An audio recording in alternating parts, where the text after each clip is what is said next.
అంటే బాప్తిస్మము అనే కార్యక్రమంలో దేవుడు పరిశుద్ధాత్మను వరముగా అనుగ్రహిస్తాడు.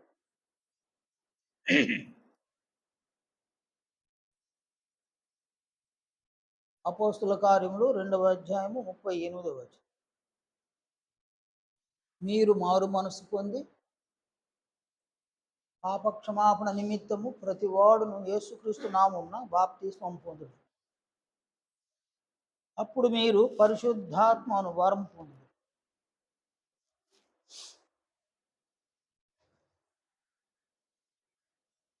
ఇది ఒక వాగ్దానం. దేవుడు పరిశుద్ధాత్మను బాప్తిస్మం అనే కార్యక్రమంలో వరముగా అనుగ్రహిస్తాడు. ఎందుకంటే బాప్తిస్మము పొందినటువంటి వ్యక్తి ఒక పాపిగా బాప్తిస్మములోనికి వస్తున్నాడు.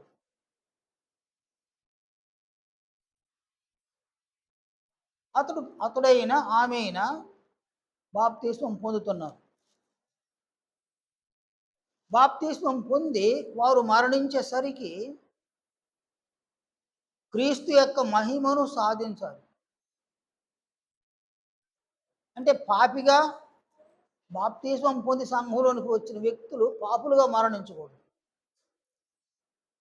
అపవిత్రులుగా మరణించకూడదు. క్రీస్తు యొక్క మహిమను వారు పొంది తమ ఆత్మలకు క్రీస్తు మహిమను సంపాదించుకొని వారు మరణించారు. బాప్తిస్మం పొందేటువంటి వారికి క్రీస్తు యొక్క మహిమను పొందాలి అన్నటువంటి ఒక అభిలాష, ఒక కాంక్ష ఉన్న క్రీస్తు మహిమను పొందుటలో సఫలులు కాలేరన్నమాట. ఎందువల్ల సఫలులు కాలేరు అని అనగా, నీకు బాప్తిస్మం పొందినటువంటి ఒక వ్యక్తి క్రీస్తు యొక్క మహిమను పొందనివ్వకుండా అతనికి విరోధమైనది, అతనికి శత్రువైనది శరీరం అన్నమాట. మనం ఎన్నోసార్లు ఈ లేఖనాన్ని చూసినాం. గలతీ 5వ అధ్యాయము 17వ వచనం. ఇక్కడ శరీరము ఆత్మకును, ఆత్మ శరీరమునకును విరోధముగా అపేక్షించును. ఇవి ఒకదానికొకటి విరోధముగా, వ్యతిరేకముగా ఉన్నవి అని అపోస్తులుడైన పౌలు బోధించినాడు. నీవు ఆత్మముగా క్రీస్తు యొక్క మహిమను పొందుటకు క్రీస్తు అపోస్తులు బోధించినటువంటి బోధను, క్రీస్తు యొక్క ఆజ్ఞలను నీ దేహము నీవు అనుసరించి జీవించి క్రీస్తు యొక్క మహిమను పొందాలి అన్నటువంటి కాంక్ష,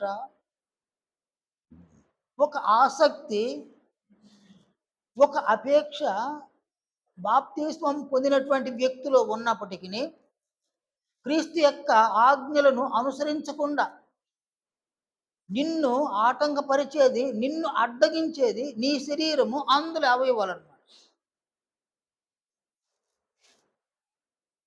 ఎందుకంటే చిన్న వయసు నుంచి కూడా శరీరము, అందులో అవయవాలతో ఎలాంటి మాటలు అవయవాలకు నేర్పించినాము, ఎలాంటి క్రియలను అవయవాలకు నేర్పించినాము, ఆ అలవాటును శరీరము, అందులో అవయవాలు మానుకోలేవన్నమాట. మీరు చూడండి ఆయన,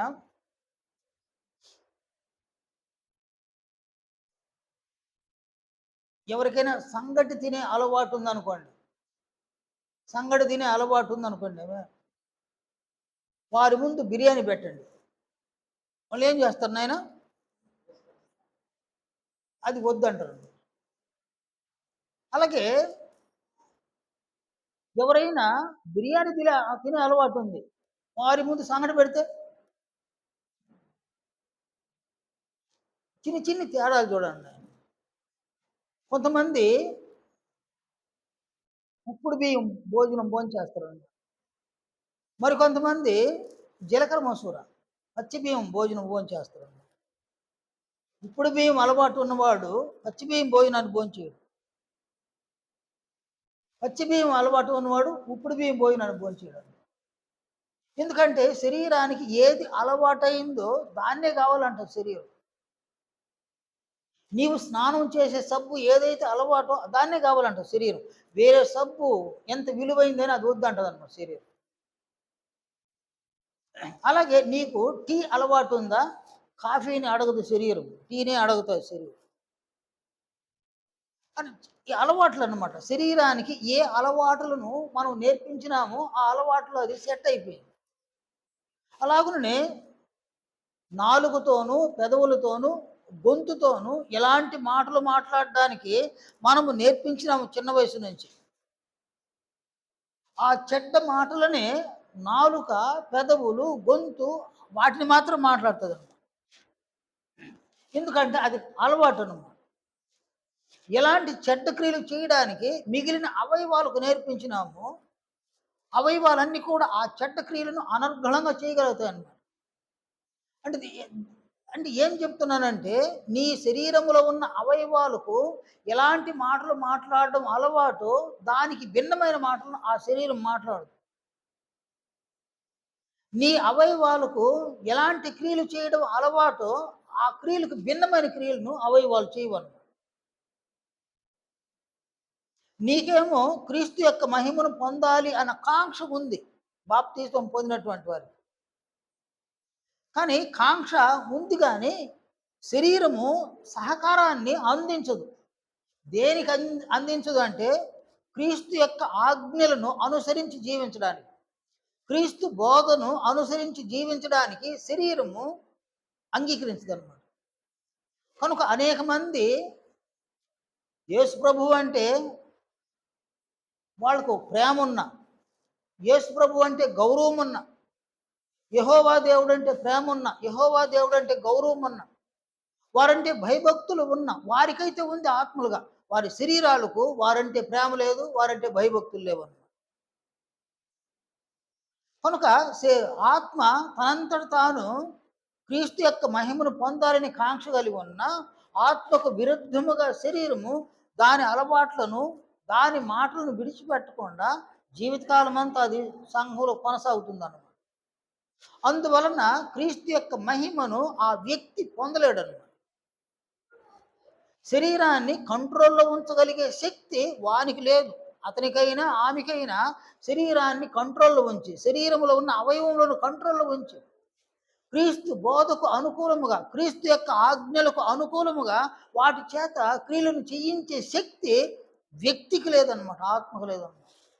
అక్కడ క్రైస్తవులు అనబడేటువంటి వారందరూ కూడా క్రీస్తు యొక్క మహిమను పొందేటువంటి విషయములో సఫలులు కాలేక విఫలమైపోతున్నారు.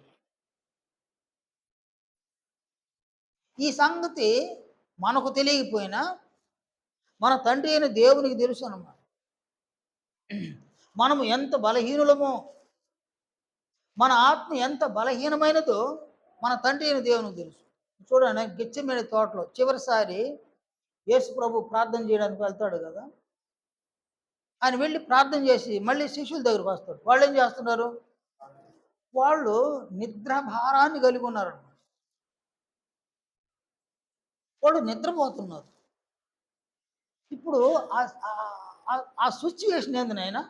ఎలాంటి సిచ్యువేషన్లో ప్రార్థన చేస్తున్నాడు యేసు ప్రభు? ఇంకాసేపటికి ఆయన మీద అటాక్ జరగబోద్ది అన్నమాట కదా, అటాక్ జరగబోద్ది ఆయన మీద. సిచ్యువేషన్ ఆయన తలంచుకొని ఆయన వెళ్ళి ప్రార్థన ఎలా చేస్తున్నాడు? ఏనైనా ఎంత మదన పడుతున్నాడు, ఎంత టెన్షన్ పడుతున్నాడు.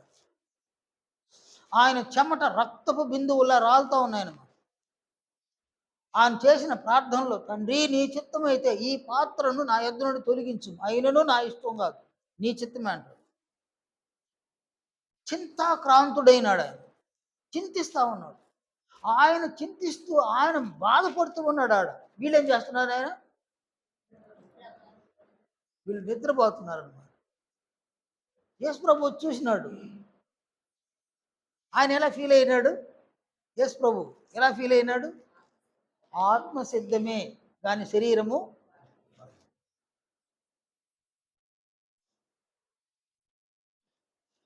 కాసేపు ప్రభువుని పట్టుకుపోతారు, నిద్ర ఎట్లా వస్తుంది వాళ్ళకి? నిద్ర ఎలా వస్తుంది వాళ్ళు?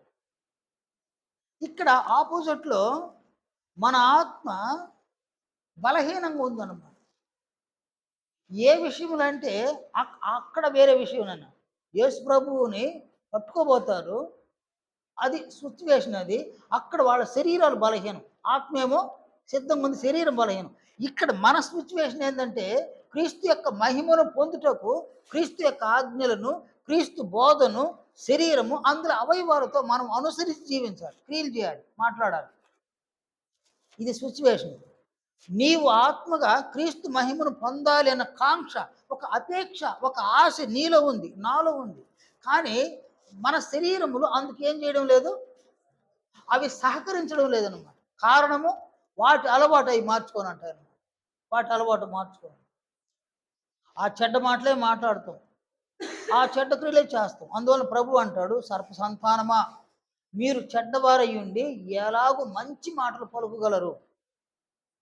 ఒక చెడ్డవాడు మంచి మాటలు పలుకలేడు, ఒక చెడ్డవాడు మంచి క్రియలను చేయలేడు అనమాట.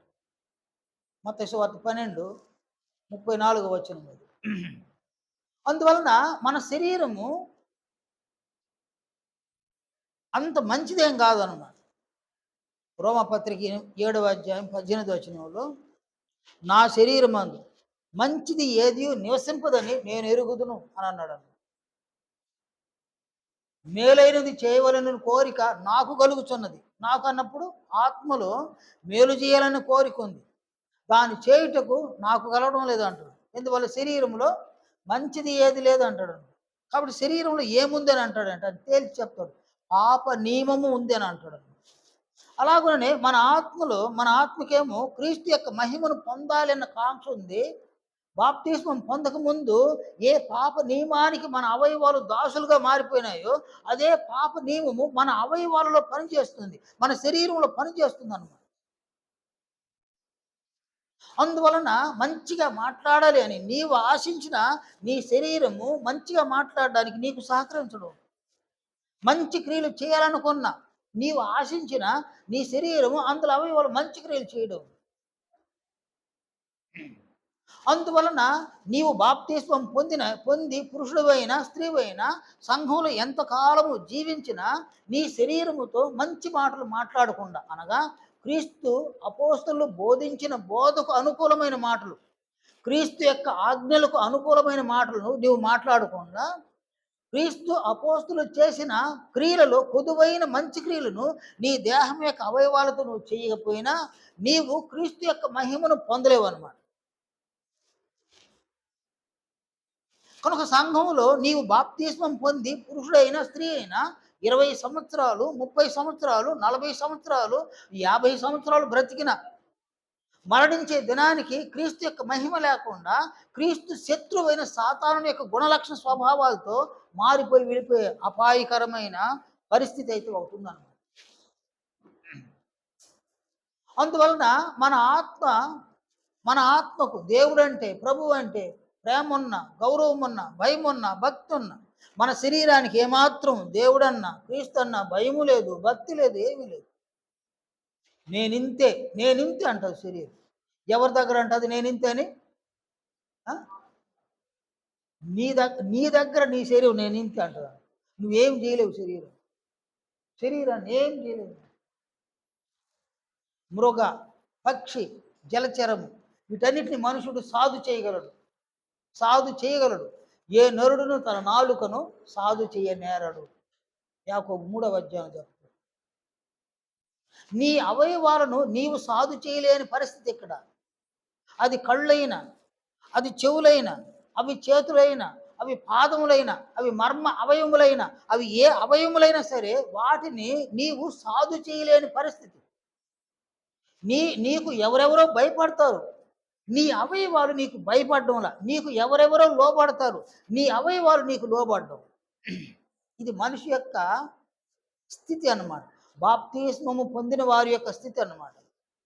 అందువలన దేవుడంటే, క్రీస్తు అంటే ప్రేమ, భయము, భక్తి ఇవి ఆత్మలో ఉన్నా కూడా శరీరానికి దేవుడంటే అసలు భయమేలా, భక్తే లేదు. దేవుడంటే అసలు గౌరవంలా, క్రీస్తు అంటే గౌరవం లేదండి. అలాంటి శరీరంతో నీవు ఎన్ని సంవత్సరాలు సంఘంలో జీవించినా క్రీస్తు యొక్క మహిమను పొందలేవు, పొందజాలవు. పొందవు. ఈ సంగతి మనకు తెలియకపోయినా మన తండ్రి అయిన దేవునికి తెలుసు. అందువలన ఆయన ఆయన మనము క్రీస్తు యొక్క మహిమను పొందులాగున మన ఆత్మకు బలమును సమకూర్చడానికి మనల్ని నడిపించే విధముగా ఒక నాయకుడిని పరిశుద్ధాత్మను ఒక వరముగా బాప్తిస్మం అనే కార్యక్రమంలో అనుగ్రహిస్తాడు అన్నమాట. పరిశుద్ధాత్మ దేవుడు ఒక వరము. ఆయన మనలను నడిపించేటువంటి ఒక నాయకుడు. నీ నాయకుడు ఎవరు అని అంటే, బాప్తిస్మం పొందిన వ్యక్తికి నీ నాయకుడు ఎవరు అని అంటే పరిశుద్ధాత్మ. పరిశుద్ధాత్ముడు అనగా యేసు ప్రభువుకు చాలా గౌరవం ఉన్నాయి. ఎందుకంటే యేసు ప్రభు బోధించిన బోధ అంతయు, యేసు ప్రభు చేసిన క్రియలు అన్నీ కూడా పరిశుద్ధాత్మ ద్వారా ఆయన చేసినాడు. పరిశుద్ధాత్మను దేవుడు యేసు ప్రభువునకు కొలత లేకుండా అనుగ్రహించినాడు. చూడండి, ఆయన యోహాను సువార్తలో ఇక్కడ ఏం చెప్పినాడు చూడండి. 3వ అధ్యాయం 33, 34 వచనాలు. ఆయన సాక్ష్యము అంగీకరించిన వాడు దేవుడు సత్యవంతుడని మాటకు ముద్ర వేసి ఉన్నాడు. ఏలయనగా దేవుడు తాను పంపిన వానికి కొలత లేకుండా ఆత్మను అనుగ్రహించును. కనుక క్రీస్తు యేసునకు దేవుడు కొలత లేకుండా పరిశుద్ధాత్మను అనుగ్రహించినాడు అన్నమాట. మత్తయి సువార్త 12వ అధ్యాయం 28వ వచనంలో, దేవుని ఆత్మ వలన నేను దయ్యములను వెళ్ళగొట్టుచున్న ఎడలా నిశ్చయముగా దేవుని రాజ్యము మీ యొద్దకు వచ్చి ఉన్నది. యేసు ప్రభు దయ్యాలను ఎవరి ద్వారా వెళ్ళగొట్టినాడు? పరిశుద్ధాత్మ ద్వారా. ఆయన దేవుని యొక్క బోధను ఈయన బోధించినాడు. ఎవరి ద్వారా బోధించినాడు? ఆయన పరిశుద్ధాత్మ ద్వారా బోధించినాడు. కనుక యేసు ప్రభువును నడిపించినటువంటి నాయకుడు ఎవరు? పరిశుద్ధాత్ముడు. ఆయనే బాప్తిస్మములో దేవుడు మనకు ఒక వరముగా ఆయన అనుగ్రహిస్తాడు. పరిశుద్ధాత్ముడు అనగా ఆయన నిన్ను నడిపించే నాయకుడు, నన్ను నడిపించే నాయకుడు. ఎక్కడికి నడిపిస్తాడు అంటే క్రీస్తు యొక్క మహిమలోనికి నడిపిస్తాడు అన్నమాట. యోహాను సువార్త 16వ అధ్యాయము 13వ వచనంలో ప్రభువు ఇలా సెలవిచ్చినాడు, ఆయన అనగా సత్యస్వరూపి అయిన ఆత్మ వచ్చినప్పుడు మిమ్మును సర్వసత్యములోనికి నడిపించును. కనుక పరిశుద్ధాత్ముడు క్రీస్తును నడిపించినాడు. అదే పరిశుద్ధాత్మ దేవుడు మనలను సహితము నడిపిస్తాడు. మనము క్రీస్తు యొక్క మహిమలోనికి రూపాంతరం చెందే విధముగా పరిశుద్ధాత్ముడు మనల్ని నడిపిస్తాడు అన్నమాట.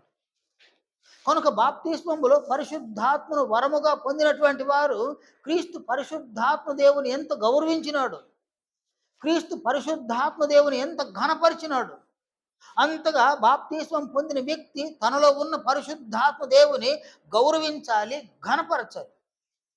పరిశుద్ధాత్మ దేవుని గౌరవించడము, ఘనపరచడం అనగా ఆయన నాయకత్వం క్రింద ఆయన నిన్ను నడిపించే విధముగా నీవు ఆయనకు లోబడి, నేను ఆయనకు లోబడి నడవాలి అన్న. ఆయన నడిపిస్తాడు, మనం నడవాలి.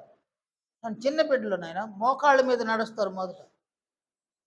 అటు తర్వాత ఓ చైర్ పట్టుకొని నిలబడతారు, ఒక మంచం పట్టుకొని నిలబడతారు. ఆ చైర్ని విడిచేసి ఒక 2 అడుగులు వేసి పడిపోతారు అనమాట. తల్లి అయినా తండ్రి అయినా వేలిచ్చి ఆ బిడ్డనకు నడకను నేర్పిస్తారనమాట. అలాగుననే మనము క్రొత్తగా జన్మించినప్పుడు మనము శిశువులం అన్నమాట. అంటే మన ఆత్మలు శిశు దశ. మనము క్రీస్తునందు ఎదుగుదల చెందేటప్పుడు మనల్ని క్రీస్తు యొక్క మహిమలోనికి, క్రీస్తు యొక్క గుణలక్షణ స్వభావాల్లోనికి మనలను నడిపించే ఒక వ్యక్తి పరిశుద్ధాత్మ దేవుడు అన్నమాట. పరిశుద్ధాత్మని మనం ఘనపరచాలి, పరిశుద్ధాత్మ దేవుని మనము గౌరవించాలన్నమాట. మనం ఆయనకి పూర్తిగా విధేయులం కావాలన్నమాట. ఆయన దేవత్వములో ఒక వ్యక్తి. ఆయన దేవుణ్ణి చూడండి. ఆయన యోహాను రాసిన మొదటి పత్రిక 1వ అధ్యాయం 5వ వచనంలో అక్కడ యోహాను ఇలా సెలవిచ్చినాడు అనమాట.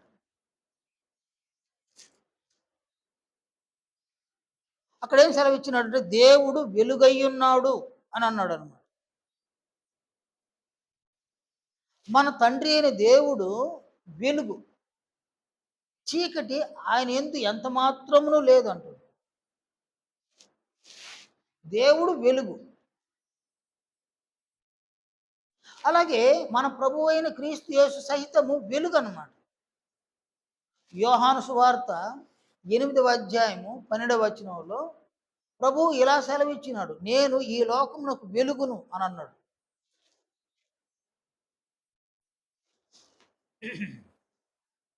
అలాగునని పరిశుద్ధాత్ముడు సహితము ఆయన వెలుగు అన్నమాట.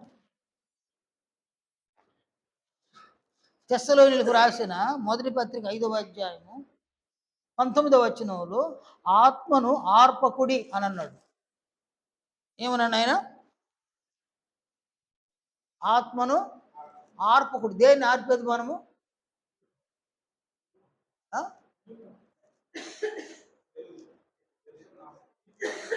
ఆయన ఈ పదాలు ఉచ్చరించేటప్పటికి పవర్ ఉందో లేదో, ఈ పదాలు వాళ్ళు రాసినప్పుడు పవర్ ఉందో లేదో, ఉండదు, పవర్ ఉండదు అనమాట. అప్పుడేమని ఉంటుంది నాయన? మనుషులు దీపము వెలిగించి కొంచెం క్రింద పెట్టరు కానీ అది ఇంటి నుండి వారికి అందరికీ వెలిగించుటే దీపస్తంభం మీద పెట్టురు. అప్పుడేముండాయి? దీపం ఉందన్న. అపోస్తుల కార్యం 2వ అధ్యాయంలో అక్కడ ఏం సెలవిచ్చినాడు ఆయన? అపోస్తుల కార్యములు 2వ అధ్యాయం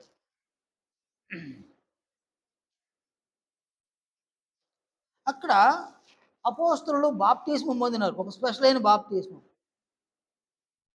ఏం జరిగిందో చూడండి. 2వ అధ్యాయం 2వ వచనం నుంచి.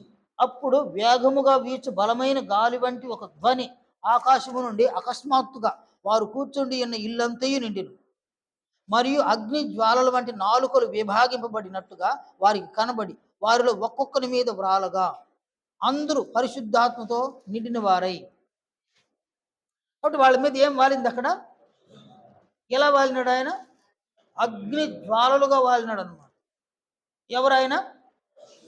ఆయన వెలుగు. అగ్ని జ్వాలలుగా వాలినాడు అక్కడ. ఆయన వెలుగు. మత్తయి సువార్త 3వ అధ్యాయంలో ఆ యేసు ప్రభు బాప్తిస్మం పొంది ఒడ్డునకు వచ్చినాడు కదా, అప్పుడు ఏ రూపంలో వచ్చినాడు? పరిశుద్ధాత్ముడు పావురము వలె యేసు పైకి దిగి వచ్చినాడు అనమాట.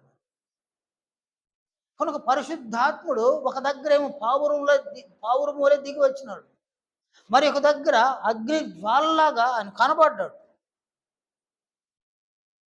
ఆయన అగ్ని జ్వాల అయినప్పుడు ఆయన వెలుతురా కాదా? తండ్రి అయిన దేవుడు వెలుగు, ప్రభు అయిన క్రీస్తు యేసు వెలుగు, పరిశుద్ధాత్ముడు సైతము వెలుగు. ఎందువల్ల? దేవత్వములో ఒక వ్యక్తి. వారు ఎలాంటి వారో అలాంటి వాడే ఈయన కూడా. కనుక పరిశుద్ధాత్ముడు నీలోనికి నీలో ఒక వరముగా ప్రవేశించినప్పుడు ఆయన ఎలాంటి వాడుగా ఉన్నాడు? ఆయన వెలుగు అన్నమాట. ఆయన వెలుగు కాబట్టి ఆయన్ని పొందిన వారందరూ ఎవరినైనా వెలుగు సంబంధులు అన్నమాట. తెస్సలోనిలకు రాసిన మొదటి పత్రిక 5వ అధ్యాయము 5వ వచనములు, మీరందరూ వెలుగు సంబంధులను పగటి సంబంధులనై ఉన్నారు. మనము రాత్రి వారము కాము, చీకటి వారము కాము. కనుక బాప్తిస్మములో పరిశుద్ధాత్మను వరముగా పొందినటువంటి వ్యక్తులు ఎవరినైనా వెలుగు సంబంధులు. వెలుగు అంటే ఎవరు? తండ్రి అయిన దేవుడు వెలుగు, ప్రభు అయిన క్రీస్తు యేసు వెలుగు, పరిశుద్ధాత్ముడు వెలుగు. వారితో సంబంధములు కలిగినటువంటి వ్యక్తులు ఎవరు? వెలుగు సంబంధులు అన్నమాట. మనల్ని మనం అంత చీప్గా ఏం ఆలోచన చేయాల్సిన అవసరం. అంటే మన స్థాయిని, మన ఆత్మీయ స్థాయిని మనం గుర్తించాలన్నమాట. నేను బాప్తిస్మంలో పరిశుద్ధాత్మను వరముగా పొందిన వారికి చెప్తున్నాను.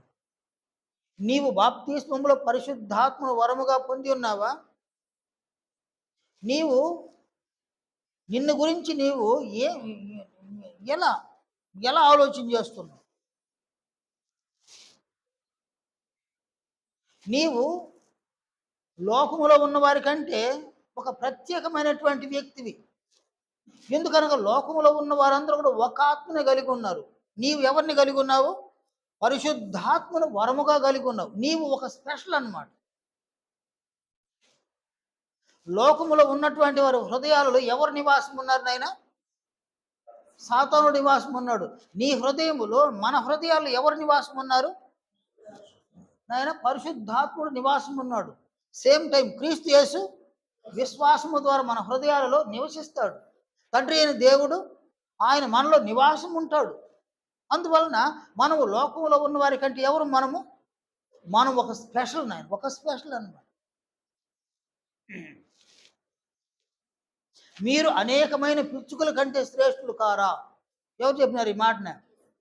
ఎవరిని ఉద్దేశించి చెప్పినాడు ఆయన? తన శిష్యుల్ని ఉద్దేశించి చెప్పినాడు ఆయన. అదే ఏ విషయంలో చెప్పినాడు ఆయన? ఆహారము వస్త్రాన్ని గురించి చెప్పినాడు. శరీరం విషయంలోనే మీరు ఒక స్పెషల్ అని అన్న ఆయన. ఆత్మ విషయానికి వచ్చేసరికి మనం ఎవరిమి? లోకంలో ఉన్న వారందరూ వారి ఆత్మనే కలిగి ఉన్నారు. మనమైతే పరిశుద్ధాత్మను వరముగా కలిగి ఉన్నాం. తండ్రి అయిన దేవుడు, ప్రభు అయిన క్రీస్తు యేసు మనల్లో నివాసం ఉన్నారనమాట. మనము ఒక స్పెషల్ అన్నమాట. అందువలన స్పెషల్ అయినటువంటి మనము, మన మాటలు ఎలా ఉండాలి?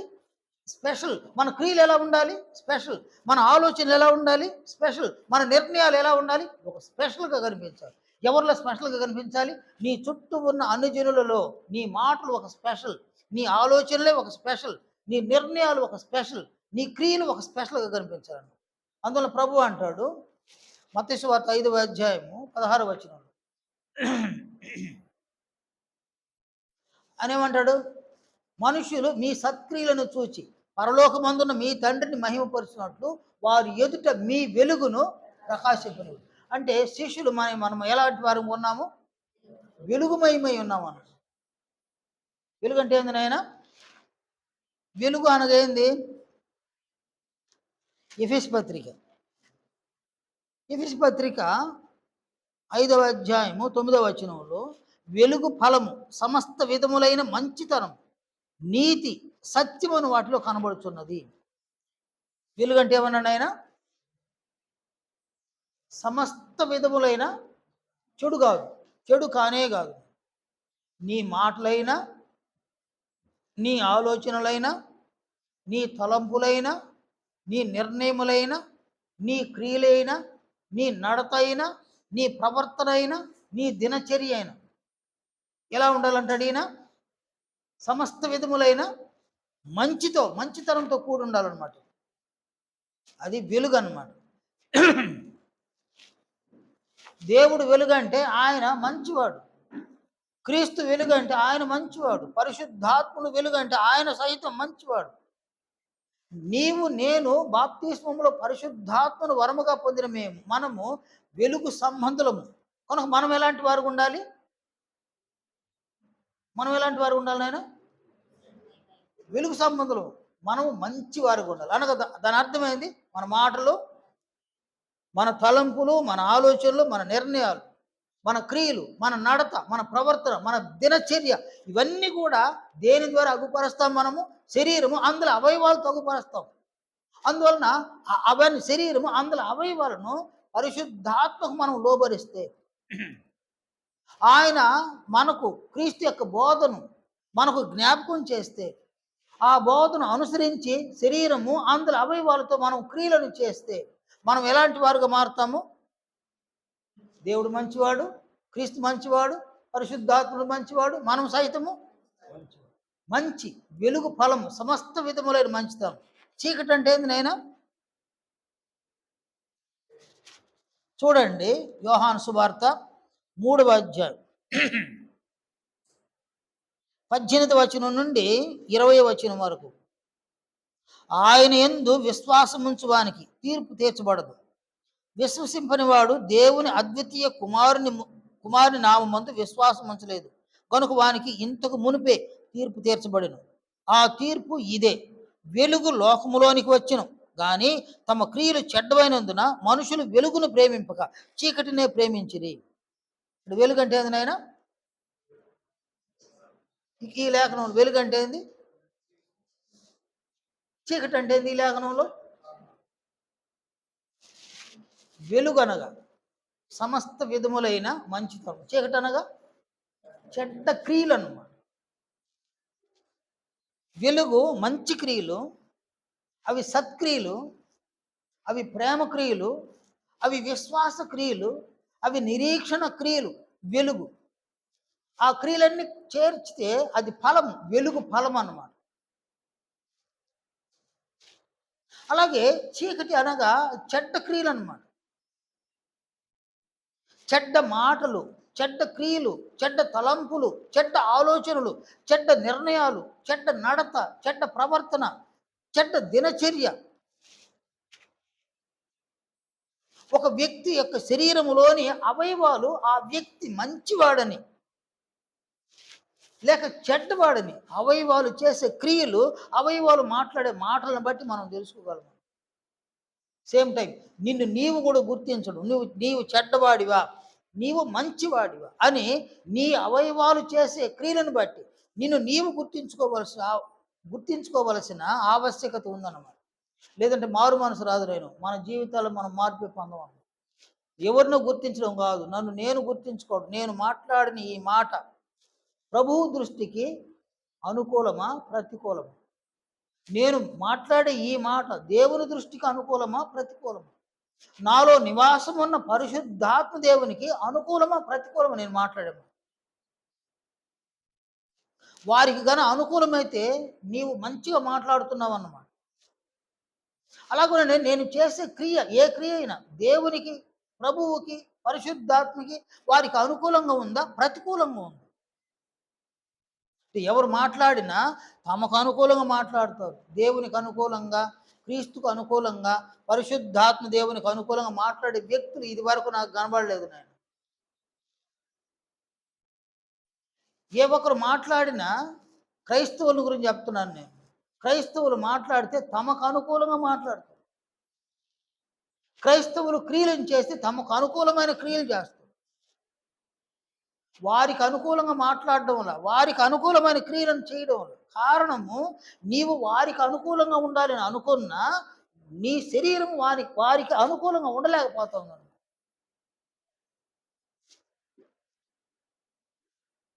చూడండి ఆయన, బిడ్డలకి పెళ్ళిళ్ళు చేస్తారు తల్లిదండ్రులు. పెళ్లి చేయడం ఎందుకు నాయన? పెళ్లి చేయడం ఎందుకు? నేను లాంగ్గా ఆలోచన చేసి చెప్పండి, దూరదృష్టితో చెప్పండి. పెళ్లి చేయడం ఎందుకు? బిడ్డలకు పెళ్లి చేయడం ఎందుకు?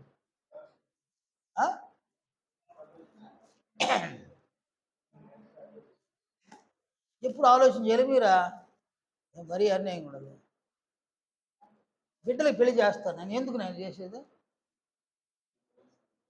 వాడికి వయసు వచ్చింది లేక ఆమెకి వయసు వచ్చింది, పెళ్లి చేయాలి కాబట్టి చేసేయాలి. ఆ ఒక కారణం కాదు. రెండవది, వాళ్ళు బాగుండాలి, వాళ్ళు అభివృద్ధి చెందాలి, అది కూడా అది మరొక కారణం కావచ్చు. ఇంకేదైనా కారణాలు ఉన్నాయా? చెప్పు నాయన, గట్టిగా చెప్పావే.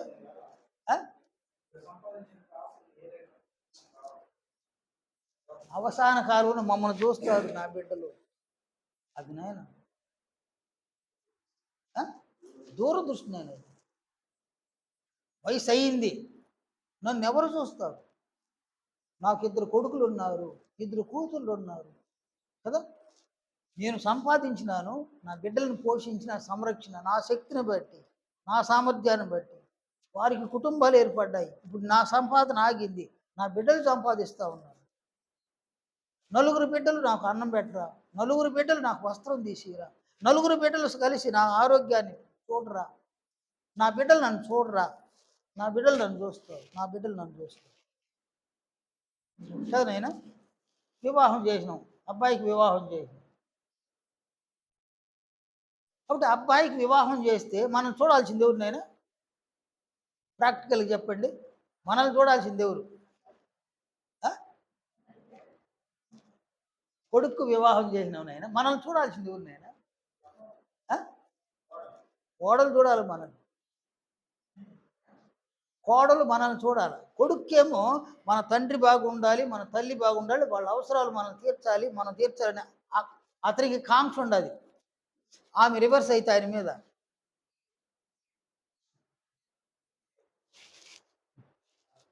ఆమె రివర్స్ అయితే వీళ్ళ ఆశలన్నీ అడి ఆశలు అయిపోతాయి. ఎవరి ఆశలు? మా బిడ్డలు ఉండారు, మమ్మల్ని చూస్తారు, మమ్మల్ని పోషిస్తారు, మమ్మల్ని సంరక్షిస్తారు అనుకున్నారు కదా, వీళ్ళ ఆశలన్నీ ఏమవుతాయినైనా అడి ఆశలుగా మారిపోతాయి. ఇప్పుడు ఇప్పుడు డైలాగ్ ఏంది? మమ్మల్ని చూడకపోతే పోతారు, వాళ్ళైనా బాగుంది. ఏమి చేయలేకుండా చేసే చెప్పే డైలాగులు అనమాట. చేయడానికి ఏమిలా, ఆ డైలాగ్ చెప్తారు కదా. Same nine. నీ ఆత్మ నీ దేవునికి ఇష్టడుగా ఉండాలనుకున్నా, నీ ప్రభువుకు అనుకూలంగా ఉండాలనుకున్నా, పరిశుద్ధాత్మిక నాయకత్వం కింద ఆయన లోబడి జీవించాలని అనుకున్నా, ఈ శరీరం ఒప్పుకోవడం లేదు. ఈ పాయింట్ని మీరు గుర్తించాలి. కనుక మనము మన శరీరాన్ని ఏమేమో జయించడం కాదు. నేను కదా, మా నేతాజీ ఉన్నాడు, క్రికెట్లో జయించేసినాడు, గెలిచేసినాడు అంటే అబ్బా అని కప్పులు ఎత్తుకొని ఫోటోలు తీసుకుంటాడు అనమాట. ఒక క్రికెట్లో గెలవడం కదా, ఓడిపోవడం అది సాధారణం అన్నమాట.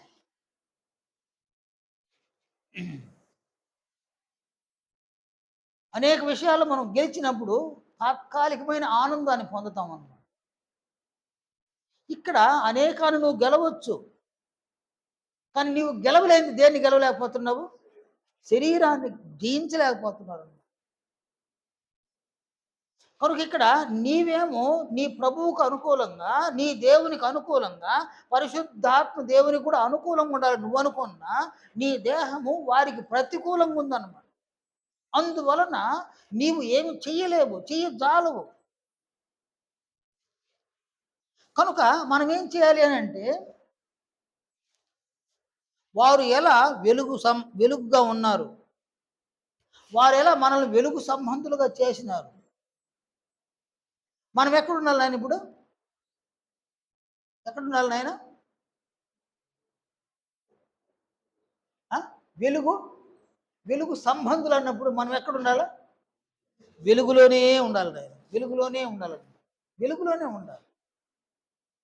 ఇప్పుడు మన బిడ్డలు రాత్రి అయింది కదనైనా, ఈ బల్బుల కాంతిలో ఉన్నారు, ఆడుకుంటా ఉన్నారు. ఈ కాంతిని దాటి చీకటిలోకి వెళ్ళిపోతున్నారు వాళ్ళు. తల్లిదండ్రులు ఏం చేస్తారు నాయన? వెళ్ళబోకండి, చీకటికి వెళ్ళబోకండి, వెళ్ళబోకండి, వెళ్ళబోకండి వారిస్తారు. ఎందువలన? ఎందువలన ఆయన? పాములు బల్బుల ముందు చాడవన్నమాట. అవి ఆడతాయి చీకట్లో. తేళ్ళు, జిర్లు అవన్నీ ఆడొచ్చి తిరుగుతున్నాయి నాయన, అవి చీకట్లోనే ఉంటాయి. అంటే విష జంతువులన్నీ కూడా చీకట్లో సంచరిస్తాయి, వెలుగు దగ్గరకు రావు. వాటికి వెలుగు అంటే గిట్టదన్నమాట, వెలుగు వాటికి గిట్టదన్నమాట. వెలుగులో ఉన్న బిడ్డలు చీకటికి వెళితే ఏం చేస్తానైనా అవి ఆ పిల్లలకు అపాయాన్ని కలుగు చేస్తాయి. కాబట్టి పిల్లలు వెలుగులోనే సంచరిస్తూ ఉండాలన్నమాట. మన తండ్రి అయిన దేవుడు వెలుగు, మన ప్రభు అయిన క్రీస్తు యేసు వెలుగు, పరిశుద్ధాత్మ దేవుడు వెలుగు. వారి వెలుగులో మనము, వారి ప్రకాశం కింద మనం ప్రకాశవంతులమై జీవిస్తూ ఉండాలి. వారిని వదిలి చీకటిలోకి వెళ్ళిపోతే, చీకటి ఎవరినైనా కొలస్సి 1:13 అక్కడ ఆయన మనలను అంధకార సంబంధమైన అధికారము నుండి విడుదల చేసి తాను ప్రేమించిన తన కుమారుని యొక్క రాజ్యనివాసులుగా చేసిన. అంధకార సంబంధుడు ఎవరీడ? అపవాది అన్నమాట. అపవాది చీకటి అనగా చెడ్డ ఆలోచనలు, చెడ్డ తలంపులు, చెడ్డ నిర్ణయాలు, చెడ్డ మాటలు, చెడ్డ నడవడి, చెడ్డ నడత, చెడ్డ ప్రవర్తన, చెడ్డ దినచర్య. వాడి జీవితం అంతా అదేనే, చెడునే. అందువలన మనము వెలుగు సంబంధులమైతే మనము తండ్రి అయిన దేవుని, ప్రభు అయిన క్రీస్తు యేసుని, పరిశుద్ధాత్ముని వారి ముగ్గురు అండలోనే ఉండాలి. వారితోనే ఉండాలి. ఆ వెలుగు కింద మనము జీవించాలి. అలా కాదు అనేసి మనం చీకట్లోకి వెళితే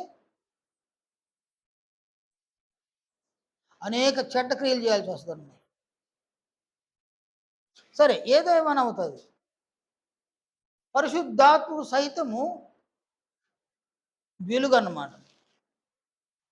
ఆయన మనల్ని వెలిగించడానికి మనలో ఉన్నాడు అన్నమాట. పరిశుద్ధాత్ముడు వెలుగు. ఆయన మనల్ని వెలిగించడానికి, ఆయన మనల్లో ఉన్నాడన్నమాట. ఆయన మనల్ని వెలిగించడం అనగా మన జీవితాలను వెలిగించడం అనగా మన గుణములను, మన లక్షణములను, మన స్వభావములను వెలిగించడం అనగా క్రీస్తు యొక్క గుణలక్షణ స్వభావాలలోనికి మన గుణలక్షణ స్వభావాలను మార్చడం అన్నమాట. క్రీస్తు యొక్క మహిమలోనికి మనల్ని మార్చడం. క్రీస్తు యొక్క మహిమలోనికి మనం మార్పు చెందితే మనం ఎవరు? మనము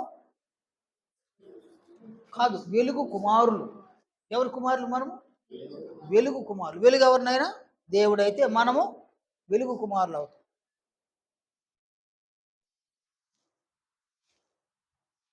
అలాగున మనల్ని దేవునికి వెలుగు కుమారులుగా మార్చడానికి, క్రీస్తు యొక్క మహిమను మనం పొందులాగా, క్రీస్తు యొక్క ఆజ్ఞలలో మనల్ని నడిపించడానికి దేవుడు పరిశుద్ధాత్మను మనకు వరముగా బాప్తిస్మంలో అనుగ్రహించినాడు. బాప్తిస్మంలో పరిశుద్ధాత్మను వరముగా అనుగ్రహిస్తాడు.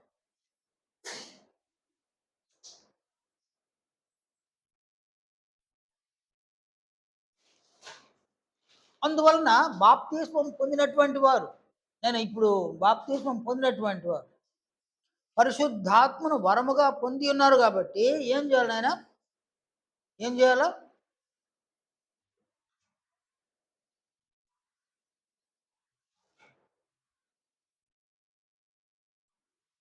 ఎఫెసీ 4:30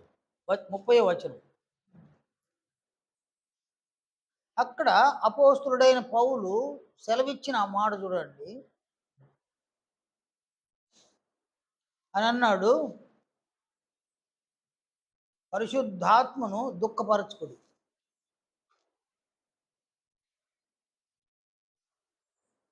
విమోచన దినము వరకు ఆయన యందు మనం ముద్రింపబడినామని అన్నాడు.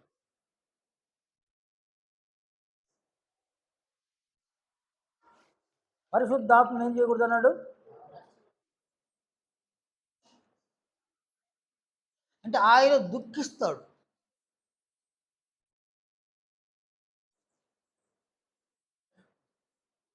యేసు కన్నీళ్లు విడిచెను అని ఎక్కడ వ్రాయబడింది నాయన?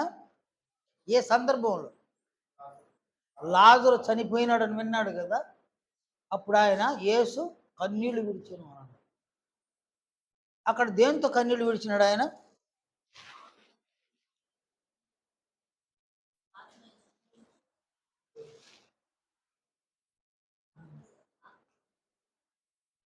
ప్రేమతో కన్నీళ్ళు అనమాట. అయ్యో లాజరు చనిపోయినాడా, వాళ్ళ అక్క చెల్లెళ్ళు వాళ్ళు ఏడుస్తున్నారు ప్రభు దగ్గర. వాళ్ళని చూసి ఆయన తన దుఃఖాన్ని కంట్రోల్ చేసుకోలేకపోయాడు. ఆయన ఏడ్చినాడు, కన్నీళ్ళు విడిచినాడు. అది ప్రేమపూర్వకమైనటువంటి కన్నీళ్ళు అన్నమాట. మనం ఎక్కువగా సంతోషం వచ్చేసింది నాయన, ఎక్కువగా నవ్వితే ఏమవుతుంది నాయన? ఏడస్తాం, కన్నీళ్ళు వస్తాయన్నమాట. దుఃఖం వచ్చినా కన్నీళ్ళు, ఎక్కువ సంతోషం కలిగినప్పుడు కన్నీళ్ళు వస్తాయి. సంతోషంలో కన్నీళ్ళు వచ్చినప్పుడు అది దాన్ని ఎవరు దానికోసం ఎవరు చింతించరు అనమాట. ఎవరైనా దుఃఖపడి కన్నీళ్ళు విడిస్తే అటువంటి వాళ్ళని చూస్తే చూసేవాళ్ళు కూడా చింతిస్తారు.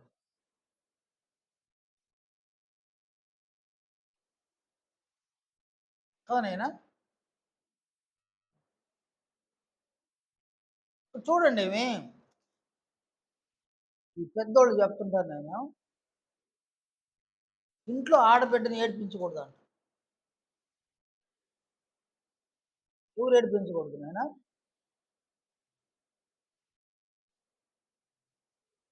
ఇంట్లో ఆడబిడ్డలు ఉంటారు, వాళ్ళని ఏడిపించకూడదు అంట.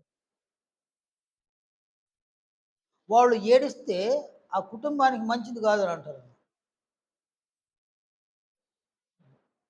ఒక చెల్లి ఉంది, లేక ఒక అక్క ఉంది, వారు తల్లింటికి వచ్చినారు, వాళ్ళు ఏడిస్తే ఆ తల్లింట్లో ఏదో జరిగి ఏడ్చినారంటే ఆ కుటుంబానికి మంచిది కాదు అని పూర్వీకులు చెప్తుంటారు అన్నమాట. అది ఎంత నిజమో ఎంత అబద్ధం తెలియదు నాకు.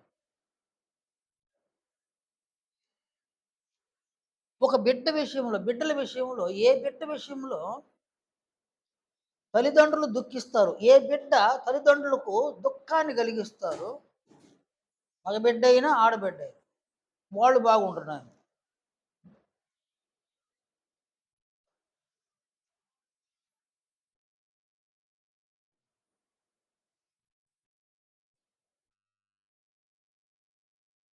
అంటే ఎవరైనా అకారణముగా వారిని వారిని మనం దుఃఖపరిస్తే ఆ దుఃఖము మంచిది కాదు.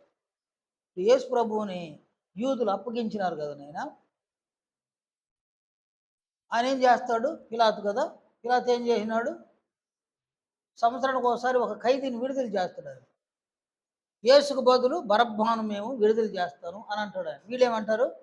ఈ శాస్త్రులు పరిచయులు జనాలను దాని మోటివేషన్ చేసి బరబ్బా వద్దు, మాకు యేసు ప్రభు వద్దు, బరబ్బాను విడుదల చేసేయని అడుగుతాడు. ఆయన ఏమో యేసుక్రీస్తుని విడుదల చేస్తామంటాడు. వీళ్ళు ఒప్పుకోరు. అప్పుడు పిలాతు ఏం చెప్పినాడు ఆయన? నీళ్లు తీసుకొని ఏం చేసినాడు ఆయన? ఏమని చెప్పి కడిగినాడు చేతులు. ఈ నీతి మంతుడు రక్త విషయంలో నేను అపరాధిని కాదు అని అన్నాడు. నేను అపరాధిని కాదు అని అన్నాడు. యూదులు ఏమన్నాను ఆయన? వాని రక్తం, ఎవరి రక్తము? వాని రక్తం మా మీదను మా పిల్లల మీదను ఉండును కాక. ఎంత చేపాటి కొని తెచ్చుకోవడం.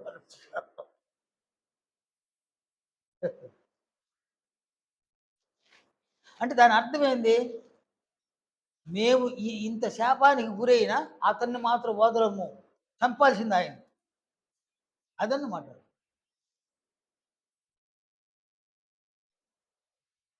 ఇక్కడ ఏంటంటే అకారణంగా మనం ఎవరినైనా దుఃఖపరిస్తే వాళ్ళు బాగుంటున్నారు. అది సహజంగా.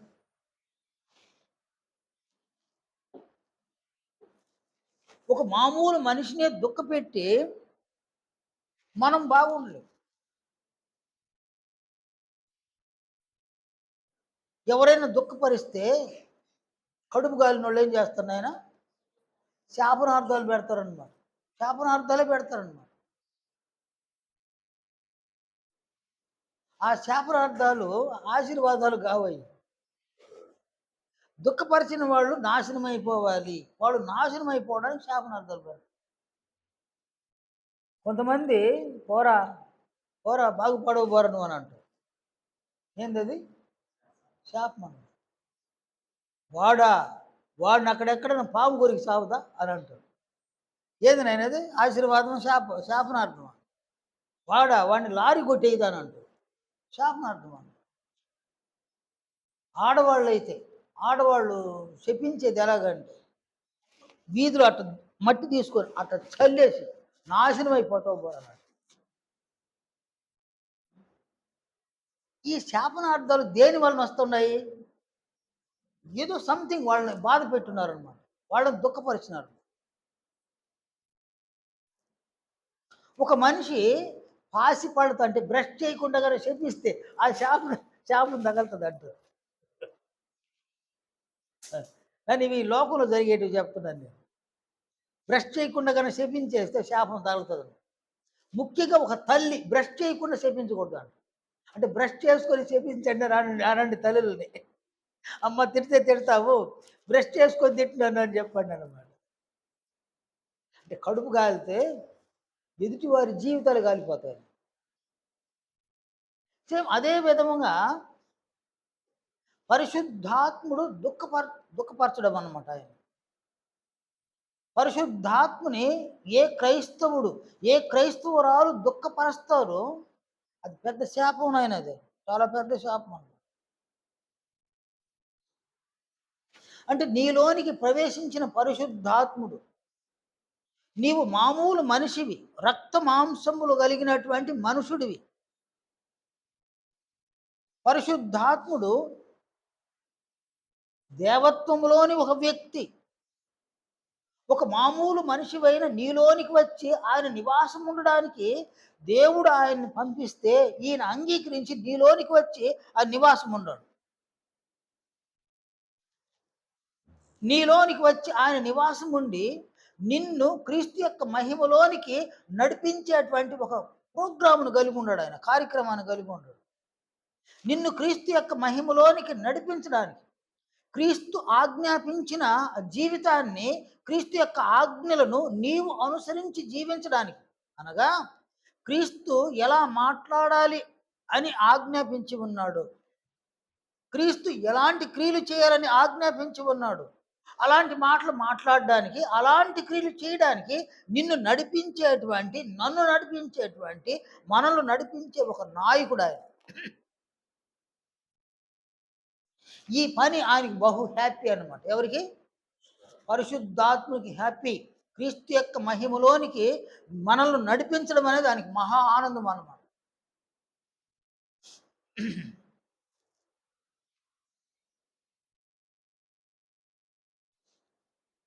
నీవు పరిశుద్ధాత్ముడు క్రీస్తు యొక్క మహిమలోనికి నిన్ను నడిపించగా నీవు నిరాకరిస్తే ఏమైతే, నీవు పరిశుద్ధాత్మ యొక్క నడిపింపును నిరాకరిస్తే ఆయన ఏం చేస్తాడు? ఆయన బాధపడతాడు.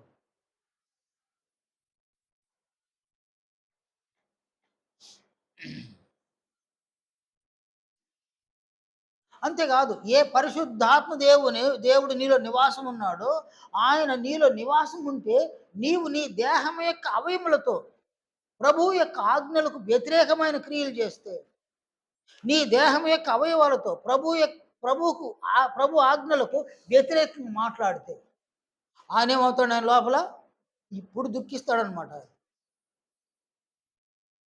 నేను ముందే చెప్పిన, మనం ఒక స్పెషల్ అనమాట. పరిశుద్ధాత్మను వరముగా పొందినటువంటి వ్యక్తులము మనం ఒక స్పెషల్. ఇక్కడ స్పెషల్ ఏంటంటే, లోకములో ఉన్న వాళ్ళు మాట్లాడినట్లు కాదు మనం మాట్లాడేది. ప్రభువు యొక్క మాటలను పరిశుద్ధాత్ముడు మనకు నేర్పించగా, మనకు జ్ఞాపకం చేయగా, ప్రభువు మాట్లాడిన విధంగా మనం మాట్లాడాలి. మనం లోకంలో ఉన్న మామూలు మనుషులం కాదు. పరిశుద్ధాత్ముడు మనలో ఉండి ప్రభువు ఎలాంటి క్రియలు చేయడానికి ఆజ్ఞాపించున్నాడో ఆ ఆజ్ఞలను ఆయన మనకు జ్ఞాపకం చేసి, ఆయన ఆజ్ఞలకు అనుకూలమైన క్రియలను చేయించడం కోసం ఆయన మనలో ఉన్నాడు అన్నమాట. అలాంటి వ్యక్తి నీలో ఉంటే, నిన్ను క్రీస్తు యొక్క మహిమలోనికి మార్చే వ్యక్తి నీలో ఉంటే, నీవు ఏ లోకంలో ఉన్నావో ఆ లోకంలో నీ చుట్టూ ఉన్నటువంటి వ్యక్తులు నిన్ను చీకటి వ్యక్తిగా మార్చడానికి పనిచేస్తున్నారు అన్నమాట. నిన్ను ఒక చెడ్డ వ్యక్తిగా మార్చడానికి నీ చుట్టూ ఉన్న మనుషులు పనిచేస్తున్నారు అన్నమాట. కానీ నీలో ఉన్న పరిశుద్ధాత్ముడు నిన్ను క్రీస్తు పోలికలోనికి మార్చడానికి, క్రీస్తు రూపంలోనికి మార్చడానికి, క్రీస్తు యొక్క మహిమను నీవు పొందే విధంగా నిన్ను నడిపించడానికి ఆయన నీలో పనిచేస్తున్నాడు, నాలో పనిచేస్తున్నాడు. మనం నరమాత్రులమైన మనలో వచ్చి నివాసం ఉన్నాడు.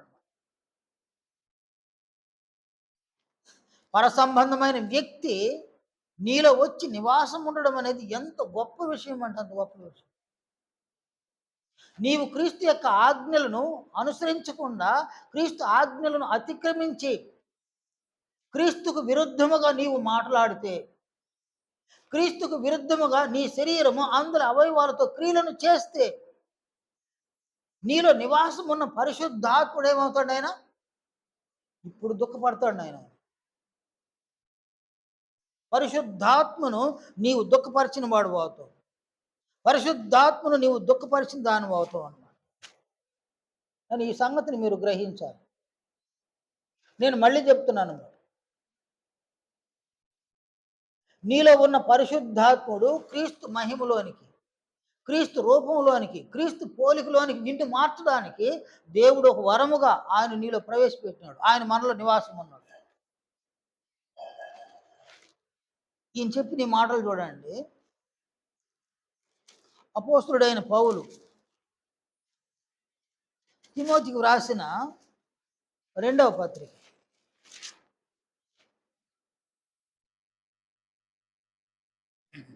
14 మొదటి అధ్యాయం 14 వచనం చూడండి.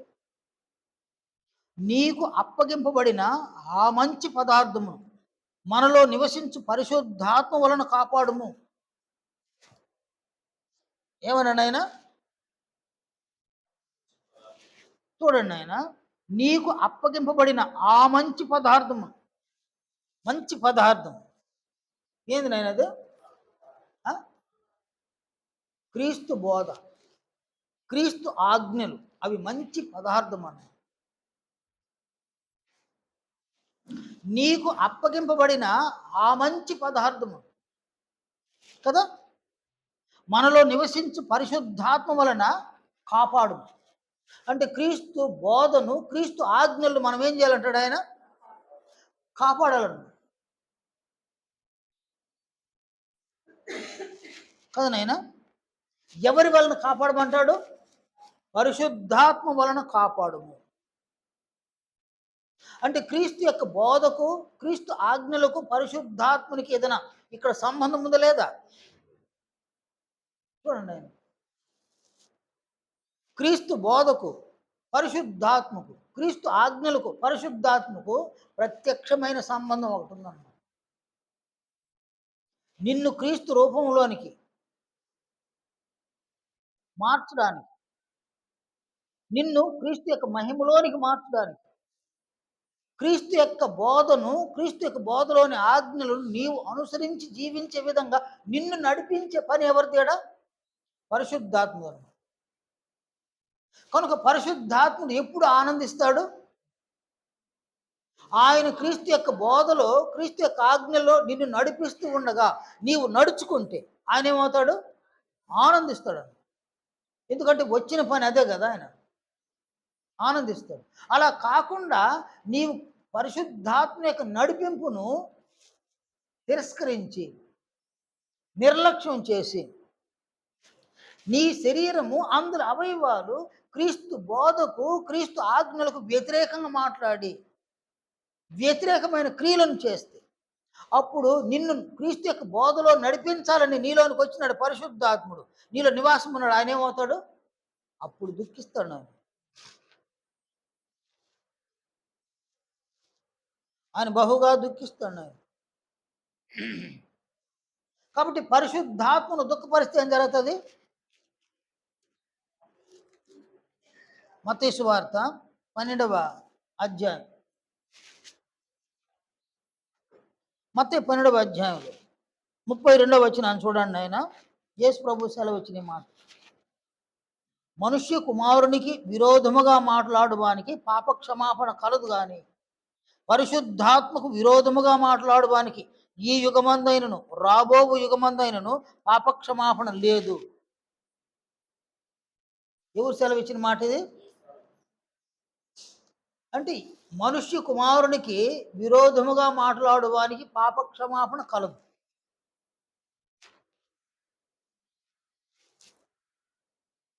పరిశుద్ధాత్మకు విరోధముగా మాట్లాడేవానికి కదా, ఈ యుగములో రాబోయే యుగములో పాపక్షమాపణ లేదు. ఏమి డిఫరెంట్ ఏంది ఏడా? ఏం తేడా ఏంది ఏడా?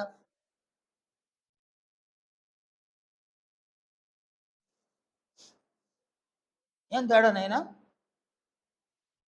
అంటే పరిశుద్ధాత్ముడు ఎవరు మాటలు చెప్తాడు మనకి? యోహాను సువార్త 14వ అధ్యాయం 25-26 వచనాలు చూడండి. ప్రభు ఇలా సెలవు ఇచ్చినారు, నేను మీ యొద్ద ఉండగానే ఈ మాటలు మీతో చెప్పి తిని, ఆదరణకర్త అనగా తండ్రి నా నామమును పంపబోవు పరిశుద్ధాత్మ సమస్తమును మీకు బోధించి నేను మీతో చెప్పిన సంగతులన్నింటినీ మీకు జ్ఞాపకం చేయును. పరిశుద్ధాత్ముడు ఏం చేస్తాడు ఆయన? అంటే క్రీస్తు బోధను పరిశుద్ధాత్ముడు ఏం చేస్తాడు? మనకు జ్ఞాపకం చేస్తాడు. ఇప్పుడు నీలో పరిశుద్ధాత్ముడు వరముగా నివాసం లేకపోతే, నీవు క్రీస్తు యొక్క ఆజ్ఞలను అతిక్రమించిన ఏమి లేదంటాడు ఈయన. అంటే క్రీస్తు పరిశుద్ధాత్ముడు నీలో నివాసం లేడు.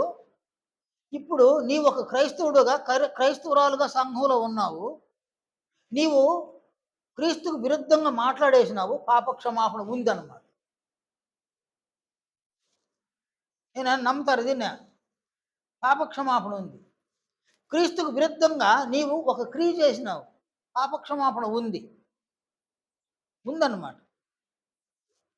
కానీ క్రీస్తు నీలో నివాసం ఉండి ఎవరి మాటలు నీకు విని జ్ఞాపకం చేస్తాడు ఆయన? ఏ క్రీస్తు మాటలు ఉన్నాయో ఆ మాటలను కదా జ్ఞాపకం చేసేది ఆయన. పరిశుద్ధాత్ముడు నీలో లేకుండా పోతే, క్రీస్తు మాటలకి భిన్నంగా నువ్వు మాట్లాడేసిన, క్రీస్తు మాటలకు భిన్నంగా క్రియ చేసిన పాపక్షమాపణ ఉంది. కానీ పరిశుద్ధాత్ముడు నీలో ఉంటే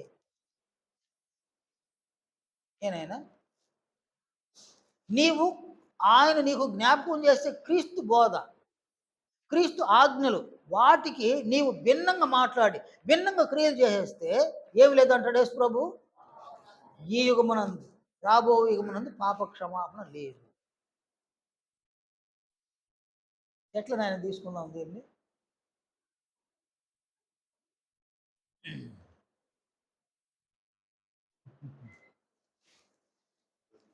అయినా మళ్ళీ చెప్పాలి రావు అంటే పరిశుద్ధాత్మను వరముగా లేడు మనల్లో. క్రీస్తు బోధ, క్రీస్తు ఆజ్ఞలు బాప్తీసం పొందినాం కాబట్టి క్రీస్తు బోధ, క్రీస్తు ఆజ్ఞలు మనకున్నాయి. మనకు క్రీస్తు బోధ, క్రీస్తు ఆజ్ఞలు ఉన్నా ఆ బోధను, ఆ ఆజ్ఞలను మనం అతిక్రమించినాం. ఆయన బోధకు విరుద్ధంగా మాట్లాడినాం, క్రీస్తుకు విరుద్ధంగా మాట్లాడినాం, ఆయన ఆజ్ఞలకు విరుద్ధమైన క్రియలు చేసినాం, అంటే క్రీస్తుకు విరుద్ధమైన క్రియలు చేసినాం. పాపక్షమాపణ ఉంది. మనుష్య కుమారునికి విరోధముగా పాపం చేయవానికి పాపక్షమాపణ కలదు, ఉంది, పాపక్షమాపణ ఉంది. కానీ పరిశుద్ధాత్మను వరముగా పొందిన తర్వాత అతడు గాన క్రీస్తు బోధను, క్రీస్తు ఆజ్ఞలను అతిక్రమిస్తే ఎవరిని అతిక్రమించినట్లేడా? నాయకుడిని అతిక్రమించినట్లు. ఏ నాయకుడిని? పరిశుద్ధాత్మ నాయకుడిని అతిక్రమించినాడు. అందువల్ల ఏం లేదంటాడు యేసు ప్రభు. ఎందువలన చెప్పినాడు యేసు ప్రభు అలాగునా? నన్ను నడిపించిన వ్యక్తి నేడు నిన్ను నడిపిస్తున్నాడు. కానీ ఆయన యేసు ప్రభు భావన చూడండి. ఆయన క్రీస్తు నడిపించింది ఎవరు? కొలత లేకుండా దేవుడు ఆత్మను అనుగ్రహించినాడు. అందువల్ల క్రీస్తు ఎవరి మాటలు మాట్లాడినాడు? దేవుని మాటలు మాట్లాడినాడు. దెయ్యాలను ఎలా దోలినాడు ఆయన? పరిశుద్ధాత్మ, దేవుని ఆత్మ ద్వారానే. స్వస్థతలు ఎలా ఎలా చేసినాడు ఆయన? దేవుని ఆత్మ వలన చేసినాడు అనమాట.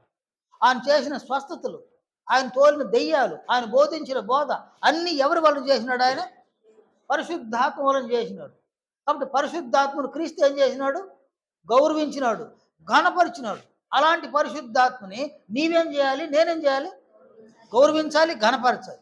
క్రీస్తును నడిపించిన పరిశుద్ధాత్మను క్రీస్తు ఎంత గౌరవించినాడు, క్రీస్తు ఎంత ఘనపరిచినాడు, అలాగే నీవు నేను పరిశుద్ధాత్మను గౌరవించాలి, ఘనపరచాలి. క్రీస్తు ఆ పరిశుద్ధాత్ముడు క్రీస్తు మాటలనే మనం జ్ఞాపకం చేసిన ఆయన స్థాయి మాత్రం ఉన్నతమైన స్థాయి అన్నమాట. ఎక్కడి వ్యక్తిని ఆయన, ఎక్కడ కూర్చున్నాడు ఆయన, ఎక్కడి వ్యక్తి ఆయన? పరలోకపు వ్యక్తి మనలో ప్రవేశించున్నాడు. క్రీస్తు ఎంత గౌరవించినాడు పరిశుద్ధాత్మను, మనము కూడా అంతే గౌరవించాలి. క్రీస్తు ఎంత ఘనపరిచినాడో పరిశుద్ధాత్మను మనము కూడా అంతే గౌరవించాలి. ఎవరైనా పరిశుద్ధాత్ముడు క్రీస్తు ద్వారా ఏ మాటలు మాట్లాడించినాడో, నేను క్రీస్తు ద్వారా దేవుని మాటలు కదా మాట్లాడించింది పరిశుద్ధాత్ముడు అదేనైనా. ఇప్పుడు క్రీస్తు మాటలన్నీ ఎవరి మాటలు? దేవుని మాటలే కదా. క్రీస్తు మాట్లాడినాడు కాబట్టి ఎవరు మాట్లాయి? క్రీస్తు మాట్లాడినాయన్నమాట. ఆ క్రీస్తు బోధను దేవుడు మనకిచ్చినాడు, క్రీస్తు ఆజ్ఞలు మనకిచ్చినాడు. డైరెక్ట్గా ఎవరు అవి? దేవునివే కదా. అయినా అది క్రీస్తువి అని అంటారు అన్నమాట. నేను మీకు ఏ ఏ సంగతులను ఆజ్ఞాపించిన వాటని ఆయన మీకు బోధిస్తాడు, జ్ఞాపకం చేస్తాడు. కాబట్టి ఇక్కడ క్రీస్తు యొక్క బోధను, క్రీస్తు యొక్క ఆజ్ఞలను ఆయన క్రీస్తుకి ఎలాగున జ్ఞాపకం చేసి బోధించినాడు. క్రీస్తు బోధించిన బోధలను ఎవరు నేర్పిస్తే బోధించినాడు ఆయన? నేను ఈ లేఖనం చూడండి. యోహాను సువార్త 3వ అధ్యాయం, 3వ అధ్యాయంలో 33-34 వచనాల్లో ఆయన సాక్ష్యము అంగీకరించిన వాడు దేవుడు సత్యవంతుడన్న మాటకు ముద్ర వేసి ఉన్నాడు. ఏలయనగా దేవుడు తాను పంపిన వానికి కొలత లేకుండా ఆత్మను అనుగ్రహించును గనుక ఆయన దేవుని మాటలే పలుకును. క్రీస్తు ఎవరి మాటలు పలికినాడు? ఎవరి ద్వారా పలికినాడు కదా. అదే దేవుని మాటలని పరిశుద్ధాత్మను ఎవరికి వినిపిస్తాడు ఆయన? ఎవరికి జ్ఞాపకం చేస్తాడు? క్రీస్తు పరిశుద్ధాత్మను ఏం చేసినాడు? గౌరవించినాడు, కనపరిచినాడు. నేడు నీవు నేను కూడా ఏం చేయాలా? ఆయన గౌరవించాలి, కనపరచాలి. అందువల్ల ప్రభు ఏమన్నాడు? మనిషి కుమారునికి వ్యతిరేకంగా పాపం చేసిన పాప క్షమాపణ ఉంది, పరిశుద్ధాత్మకు విరోధంగా పాపం చేస్తే ఎక్కడ పాప క్షమాపణ లేదు. ఎందువలన? ఆయన నడిపించే నాయకుడు, నడిపించేటువంటి ఒక నాయకుడు, మామూలుగా నడిపించే వ్యక్తి కాదు. నిన్ను ఒక దైవ సంబంధమైన వ్యక్తిగా నడిపించే వ్యక్తి నేను.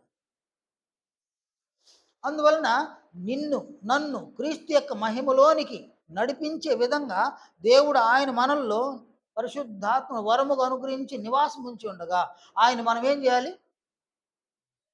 ఆయన గౌరవించాలి, ఆయన గణపరచాలి. ఎలాగున్నా ఆయన ద్వారా క్రీస్తు బోధను, క్రీస్తు చెప్పిన ఆజ్ఞలను మనం ఏం చేయాలా? అనుసరించాలి. అనుసరించినప్పుడు పరిశుద్ధాత్ముడు ఏం చేస్తాడు? ఆయన మనల్లో ఆనందిస్తాడు. నిన్ను గురించినటువంటి సమాచారాన్ని పరలోక రాజ్యాన్ని తీసుకొని పోయితే ఏం చెప్తాడు ఆయన? నిన్ను గురించి పాజిటివ్గా చెప్తాడా, నెగిటివ్గా చెప్తాడా? నిన్ను గురించి పాజిటివ్గా చెప్తే నిన్ను గురించి ఎక్కడ వ్రాయబడుతుంది? పాజిటివ్గా జీవ గ్రంథంలో రాయబడుతుంది. నిన్ను గురించి నెగటివ్గా చెప్తే ఎక్కడ వ్రాయబడుతుంది? ఆ గ్రంథం పేరు కూడా చెప్పలేదన్నమాట. కానీ ఆయన ధనవంతుడు అన్నాడు, వాడి పేరే చెప్పలేదు. దరిద్రుడైన కూడా వాళ్ళ లాజరు పేరు చెప్పినాడు. ఇక్కడ జీవ గ్రంథం పేరు చెప్పినాడు, జీవ గ్రంథం అన్నాడు. మరొక గ్రంథం ఏం గ్రంథమై ఉండాలి? అది ఆపోజిట్గా ఏం గ్రంథమై ఉండాలి? అది నిర్జీవ గ్రంథంగా ఉండాలన్నమాట. అది నా గ్రంథం పేరే చెప్పలేదు. ఎందుకంటే ఈ గ్రంథాలు ఉండేది ఎక్కడ? ఆయన పరలోకంలో. అక్కడున్న వ్యక్తులు ఎవరు? వాళ్ళు సజీవులు, జీవం కలిగిన వాడు. జీవం కలిగిన వారి మధ్యన ఎలాంటి గ్రంథం ఉందాడ? నిర్జీవ గ్రంథం. దాని పేరు ఎందుకు చెప్పాలనుకున్నారు? అదన్నమాట. కనుక నిన్ను గురించి పరిశుద్ధాత్ముడు పాజిటివ్గా చెప్తే నీ పేరు జీవ గ్రంథంలో రాయబడుతుంది. నేను చూడండి, పాజిటివ్గా చెప్పడం. ఫిలిప్పీలకు రాసిన పత్రిక ఇక్కడ చూడండి, 4వ అధ్యాయము 2-3 వచనాలు. ప్రభువునందు ఏక మనస్సు గలవారయుడని యువదేను సుంటికేను బతిమాలు కొనుచున్నాను. అవును, నిజమైన సహకారి ఆ స్త్రీలు క్లెమెంతితోనూ నా ఇతర సహకారులతోనూ సువార్త పనిలో నాతో కూడా ప్రయాసపడిన వారు. ఎలాంటి పనిలో? సువార్త పనిలో నాతో కూడా ప్రయాసపడిన వారు గనుక వారికి సహాయం చేయమని నిన్ను వేడుకొనుచున్నాను. ఆ సహకారుల పేర్లు జీవగ్రంథమందు వ్రాయబడి ఉన్నది. కాబట్టి ఈ మంచి క్రియను, సువార్త సేవలో పౌలుతో కలిసి వాళ్ళు సహకారులుగా ఉన్నారు. అందువలన వాళ్ళ పేర్లు ఎక్కడ వ్రాయబడింది? జీవగ్రంథంలో వ్రాయబడింది అన్నమాట. కనుక మనల్ని గురించి వ్రాయబడడానికి గ్రంథాలు ఉన్నాయన్నమాట. నీవు పరిశుద్ధాత్మకు అనుకూలముగా ఆయన నడిపించే ఆయన నడిపింపునకు అనుకూలముగా నీవు నడుచుకుంటే నీ పేరు ఎక్కడ వ్రాయబడుతుంది? ఎలా అంటే నిన్ను గురించిన ఒక మంచి సమాచారాన్ని ఆయన పరలోక రాజ్యాన్ని తీసుకుపోయినప్పుడు నిన్ను గురించి జీవ గ్రంథంలో రాయబడుతుంది. ఆయన నీలో ఉండి కూడా ఆయన నువ్వు దుఃఖపరిచే విధంగా క్రీస్తు బోధకు, క్రీస్తు ఆజ్ఞలకు విరుద్ధంగా మాట్లాడి విరుద్ధమైన క్రియలు చేస్తే ఆ నీలో ఎలా ఉంటాడు? ఆయన దుఃఖపడతాడు.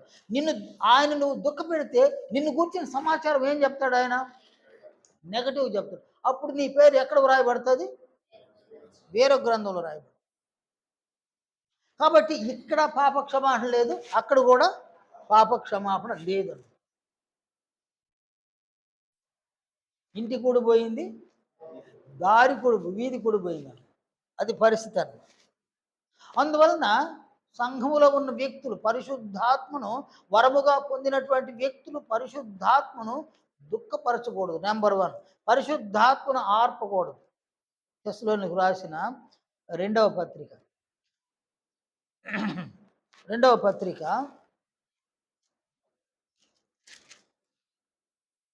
నేను మొదటి పత్రిక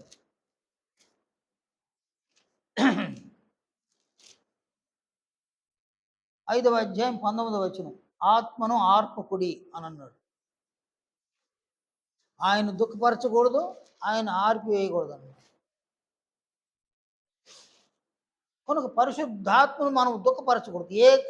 ఏ కారణం చేత నీలో నాలో మనలో ప్రవేశించున్నాడో ఆ కారణానికి ఆయన మనల్ని నడిపించడానికి ఆయన మనల్ని నడిపించిన ఆయన నడిపింపును మనం అంగీకరించకపోతే ప్రభు యొక్క బోధకు, ప్రభు ఆజ్ఞలకు విరుద్ధంగా మనం మాట్లాడి క్రియలను చేస్తే మనలో నివాసం ఉన్న పరిశుద్ధ ఆత్ముడు దుఃఖపడతాడు.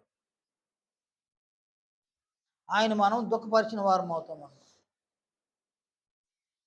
అందువలన ఈ ప్రస్తుతము పాపక్షమాపణ ఉండదు, రాబో యుగంలో కూడా పాపక్షమాపణ ఉండదు అని అపోస్తులు సెలవు ఇచ్చినారు. యేసు ప్రభు ముఖ్యంగా ఆయన సెలవు ఇచ్చినాడు అన్నమాట. కనుక పరిశుద్ధాత్మను కలిగినటువంటి మనం, వరముగా పరిశుద్ధాత్మను కలిగిన మనము పరిశుద్ధాత్మని యొక్క నడిపింపును సంపూర్ణంగా మనం వినియోగించుకోవాలి. అలా వినియోగించుకోకపోతే మనం నష్టపోతాం, చాలా నష్టపోతాం. ముఖ్యంగా క్రీస్తు యొక్క మహిమను నష్టపోతాం మనం. కనుక పరిశుద్ధాత్మను మనం వినియోగించుకోగలిగితే, ఆయన నడిపింపునకు మనం లోబడగలిగితే, ఆయన మనల్ని నడిపించిన విధంగా మనం నడుచుకోగలిగితే అది దేని మీద ప్రభావాన్ని చూపిస్తుంది? పరిశుద్ధాత్మ యొక్క నడిపింపు దేని మీద ప్రభావాన్ని చూపిస్తుంది? నీ శరీరం మీద, దాని అవయవాల మీద ప్రభావాన్ని చూపిస్తుంది. కనుక పరిశుద్ధాత్ముడు నడిపిస్తే ఆయన నడిపింపునకు అనుకూలముగా నీ నాలుక, నీ పెదవులు, నీ గొంతు మాట్లాడతాయి. పరిశుద్ధాత్ముడు నిన్ను నడిపిస్తే శరీరంలోని అవయవాలన్నీ కూడా క్రియలుగా చేస్తారు. కనుక బాప్తిస్మం పొందక మునుపు శరీరానికి అందులో అవయవాలకు ఉన్న అలవాట్లు ఉన్నాయి చూడు. అలవాట్లు ఏమవుతాయినైనా? క్రమంగా ఏమవుతాయి అలవాట్లు మారిపోతాయి. బూతులాడుతూ ఉన్నాడు. బాప్తిస్మం పొందినారు కాబట్టి వెంటనే దాన్ని మానుకోలేరు అన్నమాట. దాన్ని మానలేరు నాయన. క్రైస్తవులు ఎవరైనా బూతులాడడం వినున్నారు మీరా? చాలామంది పాస్టర్లే మాట్లాడడం దేని వినుంటారు, ప్రత్యక్షంగా వినున్నారు. క్రైస్తవులు ఎవరైనా బూతులాడడం మీరు వింటున్నారా? ఏనైనా నువ్వు వినుండు, ఎప్పుడైనా వినుండు. నువ్వునైనా మీరు ఎవరైనా వినుండారా? క్రైస్తవులు బూతులాడరు. మీరు ఎవరి దగ్గర వినుండారు. ఒక మీటింగ్లోనైనా పాస్టర్లు మాట్లాడుకున్నారు, మౌనం అయిపోయినాను నేను. నాకైతే ఆశ్చర్యం వేసిందండి. వీళ్ళు సేవకులా అని అనిపించింది. వాళ్ళు మాట్లాడుకున్నారు, కొట్టుకోంది ఒకటి నాయన, కొట్టుకోంది ఒకటే. వాళ్ళు మాట్లాడుకున్న మాటలు మనం వాటిని ఉచ్చరించలేవాళ్ళు. వాళ్ళు స్థాయినే మర్చిపోయినారు, సేవకులు అన్న స్థాయిని మర్చిపోయి. నాకు ఒక ఆయన తెలుసు అనమాట, కళత్తులు వెలుసండి ఆయన. ఆయన ఏమనేవాడు తెలుసుదా? గొడవలు వస్తే చాలు ఆయన, డే ఈ షర్ట్ తీసేసి పాత షర్ట్ వేసుకుంటాడు అనేవాడు. ఎందువలన అంటే కొత్త షర్ట్ వేసుకున్న షర్ట్ తీసి పాత షర్ట్ వేసుకుంటాడు. అంటే మామూలు షర్ట్ కాదు నాయన, జీవితాన్ని చెప్తాడు ఆయన. ఇప్పుడు క్రైస్తవుడిని మాట్లాడకూడదు, ఆ షర్ట్ వేసేసుకుంటాను నేనంటే దాని అర్థం లేదు నాయన. నీకులాగా నేను మాట్లాడేస్తానంటాడు అనమాట ఆయన. నేను ఒకరోజు ఒక గొడవలో ఉన్నాడు ఆయన. నేను వెళ్ళిన, నన్ను చూడలే, వెనకపోయి నిలుచుకున్నాను నేను. ఈయన ఇష్టంగా మాట్లాడేస్తున్నాడు ఆయన, బూతులన్నీ మాట్లాడేస్తున్నాడు. నేను నా పాటికి వింటా ఉండా. ఆయన ఎంత కోపంలో ఉన్నాడో అంత కోపంలో ఉన్నాడు. ఆయనకి ఎదురుగ్గా నా దగ్గర వాక్యం వినే పిల్లలు నిలుచుకొని సైకిల్ చేస్తున్నారు. ఆయన వచ్చిన్నాడే, వెనుకున్నాడని సైకిల్ చేస్తారు. ఆయన ఈ సైకిల్ కూడా పట్టించుకోలేదు. ఆయన విస్తారంగా బూతులు అన్నమాట. సరే, ఆ చివరికి తిరిగి నన్ను చూసినాడు ఆయన, పిల్లిలాగా మారిపోయినాడు అనమాట. సరే, ఆయనతో ఏం మాట్లాడలేదు. నేను అంత కోపంలో ఉన్నాడు అనమాట. వచ్చేసినాను. మూడో రోజు పోయితే ఆయన సారీ అడుగుతాడు, నన్ను సారీ అడుగుతాడు. ఇచ్చాడు, నన్ను ఎందుకు అడుగుతాడు? ఆయన అడిగే సారీ దేవుణ్ణి అడగాలి, నన్ను ఎందుకు అడుగుతాడు? ఆయన అప్పుడప్పుడు అనేవాడు, నేను పాత షర్టు తీసేసి కొత్త షర్టు వేసుకుంటాను. నేను ఒకరోజు అన్నా, అసలు నువ్వు కొత్త షర్ట్ వేసుకొని ఉండవా లేదా? అసలు వేసుకొని ఉండవా లేదన్నా. అని తలగిరుకుంటాడు అనమాట. గొడవలు అనేది మనకు ఒక శోధన లాంటిది. ఈ శోధనలోనే కదా మన విశ్వాసాన్ని మనం కాపాడుకోవాలి. నువ్వు అటువంటి సందర్భంలో విశ్వాసాన్ని కాపాడుకోకుండా పోతే ఎట్లబ్బా నువ్వు? నాకంటే పెద్ద వయస్కుడు ఆయన. ఎట్లా అని అంటే నేనేం చేసేది అంటాడన్నమాట. నేనెందుకు అడిగినానంటే నేనేం చెప్తున్నానంటే చాలామంది క్రైస్తవులు బాప్తిస్మం పొందిన అనేక సంవత్సరాలకు కూడా బూతులు మానల, పోకిరి చేష్టలు మానల, సరసోక్తులు మానల, అనేక చెడు గుణాలు, చెడు లక్షణాలు, చెడు స్వభావాలు, చెడు క్రియలు మానల, చెడ్డ మాటలు మానల. అలాంటి వాళ్ళు మీకు ఎవరికైనా మీరు ఎవరినైనా చూసి ఉన్నారా అని అడిగినాను నేను. కాబట్టి ఆల్మోస్ట్ అందరూ చూసి ఉంటారనమాట. అంటే ఏమి లేదు వాళ్ళల్లో, ఒక మార్పు లేనే లేదు, ఒక మార్పు లేనే లేదన్న. మార్పు లేకపోతే పరిశుద్ధాత్ముడు ఏమవుతాడు ఆయన? ఆయన దుఃఖపడతాడు. ఒక విధంగా మనుషులు పరిశుద్ధాత్మను శోధించే స్థాయిలో ఉన్నారు. ఈ లేఖనాన్ని చూడండి, అపోస్తుల కార్యములు 3వ అధ్యాయంలో 5వ అధ్యాయం అనుకుంటా. అపోస్తుల కార్యములు 5వ అధ్యాయం 9వ వచనంలో పేతురు అననీయ భార్య అయిన సప్పిరాతో ఇలా చెప్పినాడు అనమాట. అందుకు పేతురు, ప్రభువు యొక్క ఆత్మను శోధించుటకు మీరెందుకు ఏకీభవించితిరి? ఏమన్నాడు ఆయన? అంటే సాతానుడు మనల్ని శోధించగా మనం ఎవరిని శోధిస్తాము? ఇది చూడండి ఎంత అన్యాయమా. మన శోధకుడు ఎవరినైనా సాతాను. వాడు బాప్తిస్మము పొందిన వ్యక్తులను శోధిస్తాడు. అది సహజం అన్నమాట. వాడు సాతానుడు కాబట్టి శోధిస్తాడు. ఇక్కడ యేసు ప్రభు పరిశుద్ధాత్మను శోధించినాడా? లేదు కదా. కానీ సంఘములో ఉన్న వ్యక్తులు, పరిశుద్ధాత్మను వరముగా పొందిన వ్యక్తులు పరిశుద్ధాత్మను శోధించే పరిస్థితులు ఉందంటాడు పేతురు. నీవు పరిశుద్ధాత్మ యొక్క నడిపింపును అంగీకరించవలసిన నీవు పరిశుద్ధాత్మను శోధిస్తే పరిశుద్ధాత్ముడు ఏమవుతాడు? ఆయన ఖచ్చితంగా దుఃఖపడతాడు అనమాట. ఇదే 5వ అధ్యాయం 3వ వచనంలో పేతురు, అననీయ, నీ భూమి వెలలో కొంత దాచుకొని పరిశుద్ధాత్మను మోసపుచ్చుటకు సాతాను ఎందుకు నీ హృదయమును ప్రేరేపించును? ఇక్కడ ఏం చేస్తారు? పరిశుద్ధాత్మని మోసం చేస్తారు అన్నమాట. అంటే పరిశుద్ధాత్మను శోధిస్తారు, పరిశుద్ధాత్మను మోసం చేస్తారు. ఇక్కడ మెయిన్ క్యారెక్టర్ ఎవరినైనా పరిశుద్ధాత్మను శోధించే విధంగాను పరిశుద్ధాత్మని శోధించేది, పరిశుద్ధాత్మ దేవుణ్ణి మోసపరిచే విధంగా నిన్ను ప్రేరేపించే వ్యక్తి ఎవరు? సాతాను. ఎందువలన? నీవు పరిశుద్ధాత్మను శోధించాలి, నీవు పరిశుద్ధాత్మను మోసం చేయాలి. పరిశుద్ధాత్మను శోధించాలి, పరిశుద్ధాత్మను మోసం చేయాలి. ఎవరి లక్ష్యం ఇది? సాతాను యొక్క లక్ష్యం. ఎందువలన? నీవు క్రీస్తుకు విరోధంగా మాట్లాడిన పాపక్షమాపణ ఉంది, నీకు అసలు పాపక్షమాపణే లేకుండా పోవాలి, నువ్వు శాశ్వతంగా నశించిపోవాలంటే ఏం చేయాలి నాయన? పరిశుద్ధాత్మను ఆయన్ని శోధించేయాలి, ఆయన్ని మోసం చేసేయాలి. అప్పుడు పరిశుద్ధాత్ముడు ఏమవుతాడు? దుఃఖపడతాడు. నీ విషయంలో దుఃఖపడిన వ్యక్తి మంచి సమాచారాన్ని అందిస్తాడా, చెడు సమాచారాన్ని అందిస్తాడా? నీ చాప్టర్ ఏమైపోయింది? ఇక్కడ క్లోజ్ కాదు, అక్కడ క్లోజ్ అయిపోయింది. అంత పెద్ద అపాయకరమైన పరిస్థితిని అపవాది మన చేత పరిశుద్ధాత్మను శోధింపజేసి, పరిశుద్ధాత్మను దూషింపజేసి, పరిశుద్ధాత్మను మోసగింపజేసి మనము శాశ్వతంగా నాశనం అయిపోవడం అనేది సాతాను యొక్క లక్ష్యం. అందువలన బాప్తిస్మములో పరిశుద్ధాత్మను వరముగా పొందినటువంటి వ్యక్తులు పరిశుద్ధాత్మ విషయంలో చాలా అలర్ట్గా ఉండాలన్నమాట. ఏ కోణములోను, ఏ విషయంలోనూ పరిశుద్ధాత్మకు విరోధముగా మాట్లాడడానికి తెగించకూడదన్నమాట. పరిశుద్ధాత్మకు విరోధమైన క్రియను చేయడానికి మనము తెగించకూడదన్నమాట. క్రీస్తు అయినా క్షమిస్తాడు, దేవుడైనా దేవునికి వ్యతిరేకంగా పాపం చేసిన క్షమాపణ ఉంది, క్రీస్తుకు వ్యతిరేకంగా పాపం చేసిన క్షమాపణ ఉంది. పరిశుద్ధాత్మకు వ్యతిరేకంగా పాపం చేస్తే పాప క్షమాపణే లేదు, నిత్య నాశనం అన్నమాట.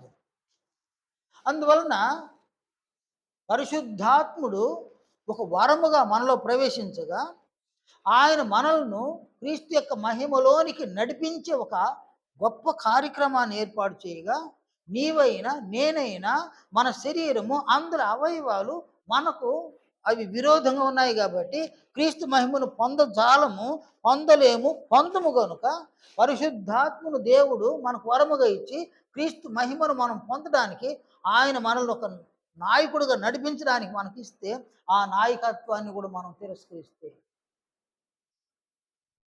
నేనైనా ఆలోచన, ఆ నాయకత్వాన్ని కూడా మనం తిరస్కరించేసి ఆయన్నే శోధించేసి ఆయన్నే అవమానపరిచేసి ఆయన్నే దూషించేసి ఆయన్నే మోసం చేసేసి శాశ్వతంగా పాపులుగా మనం మిగిలిపోయే పరిస్థితి ఉందన్నమాట.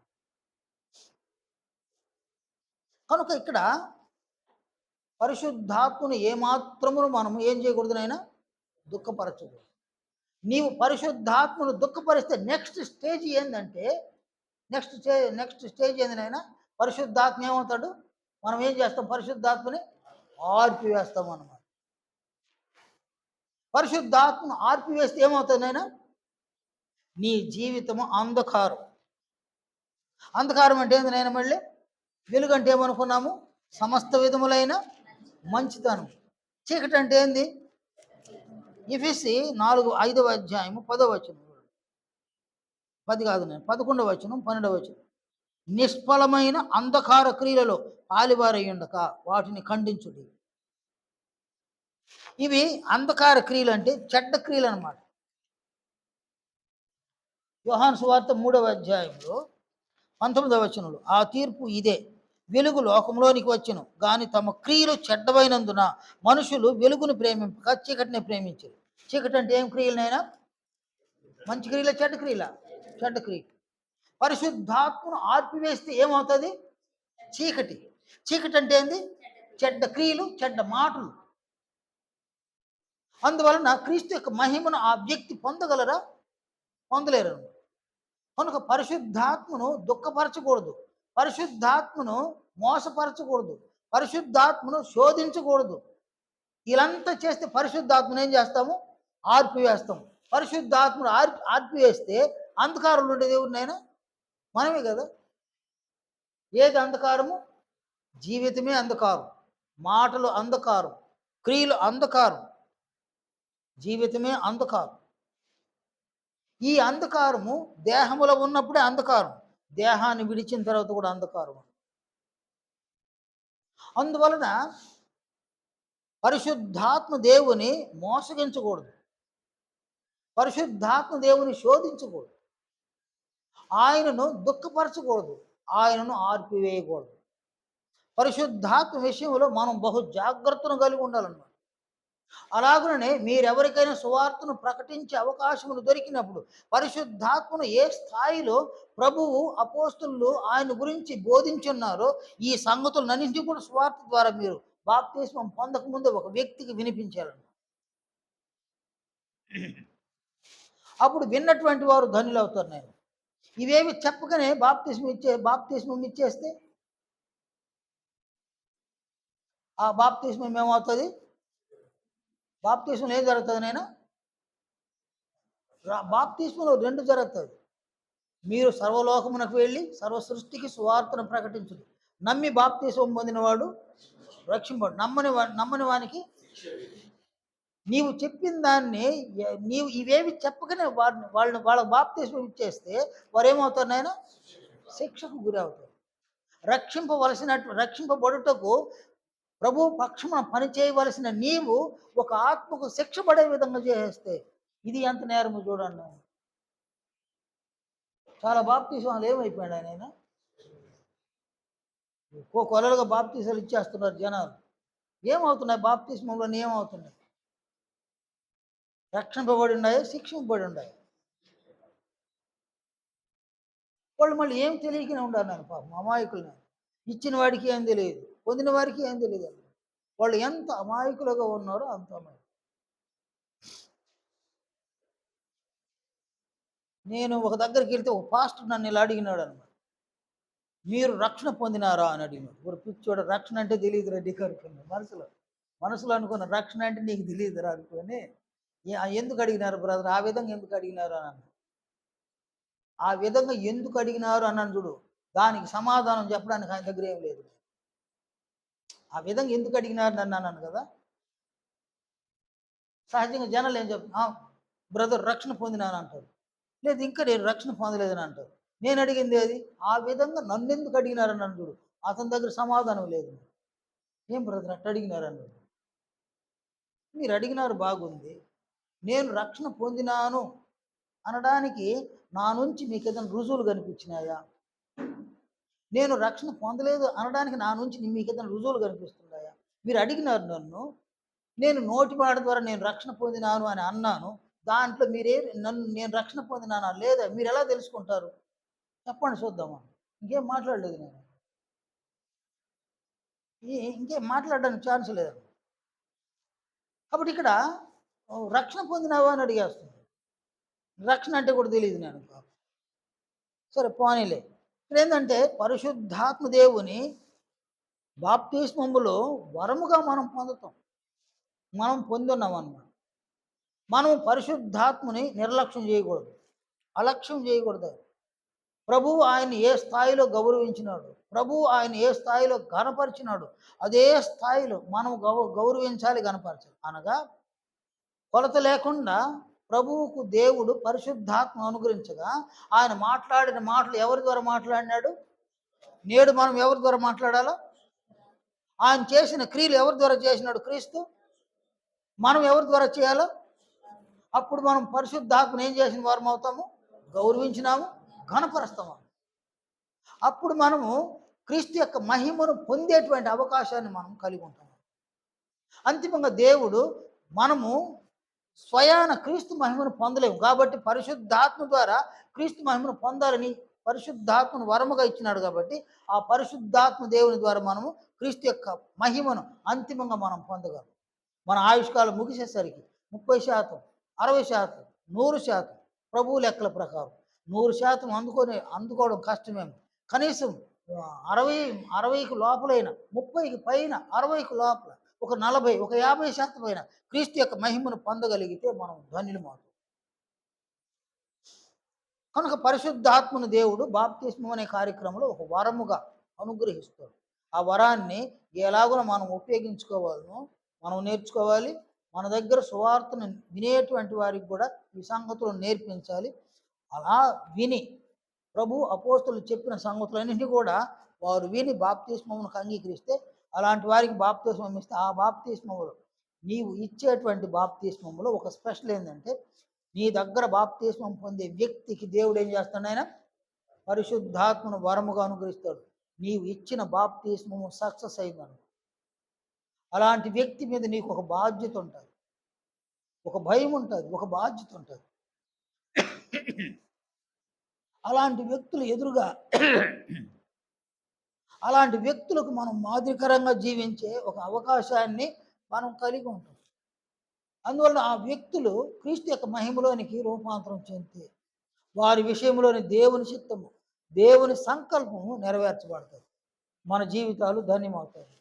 కానీ దయచేసి ఈ సంగతులు గ్రహించండి. మళ్ళీ దేవుడు అవకాశం ఇస్తే వచ్చే వారంలోనికి పరిశుద్ధాత్మ దేవుని ద్వారా మరిన్ని కార్యక్రమాలు జరుగుతాయి. మనం దేవుడు నేర్పించాలని మనం కోరుకో. పరిశుద్ధాత్మను గురించి ఎవరు నేర్పించాలని మనకే? పరిశుద్ధాత్మనే నేర్పించాల. ఆయన్ని గురించి ఆయనే, మన క్రీస్తుని గురించి నేర్పించేది ఆయనే కదనైనా, దేవుని గురించి నేర్పించేది ఆయన. చివరికి ఆయన్ని గురించి ఆయనే నేర్పిస్తాడు మనం. గొప్ప విషయం. సరే, ఓకే. మనం చివరిగా ప్రార్థన చేసుకుందాం. నాయన అందరూ తృప్తిగా భోజనం చేసుకొని మీరు ఉంటారు నాయన? ఉంటారా? వెళ్ళిపోతారా? వర్షం లేదని అడుగుతుండ. వర్షం లేదు కాబట్టి ధైర్యం. ఓకే.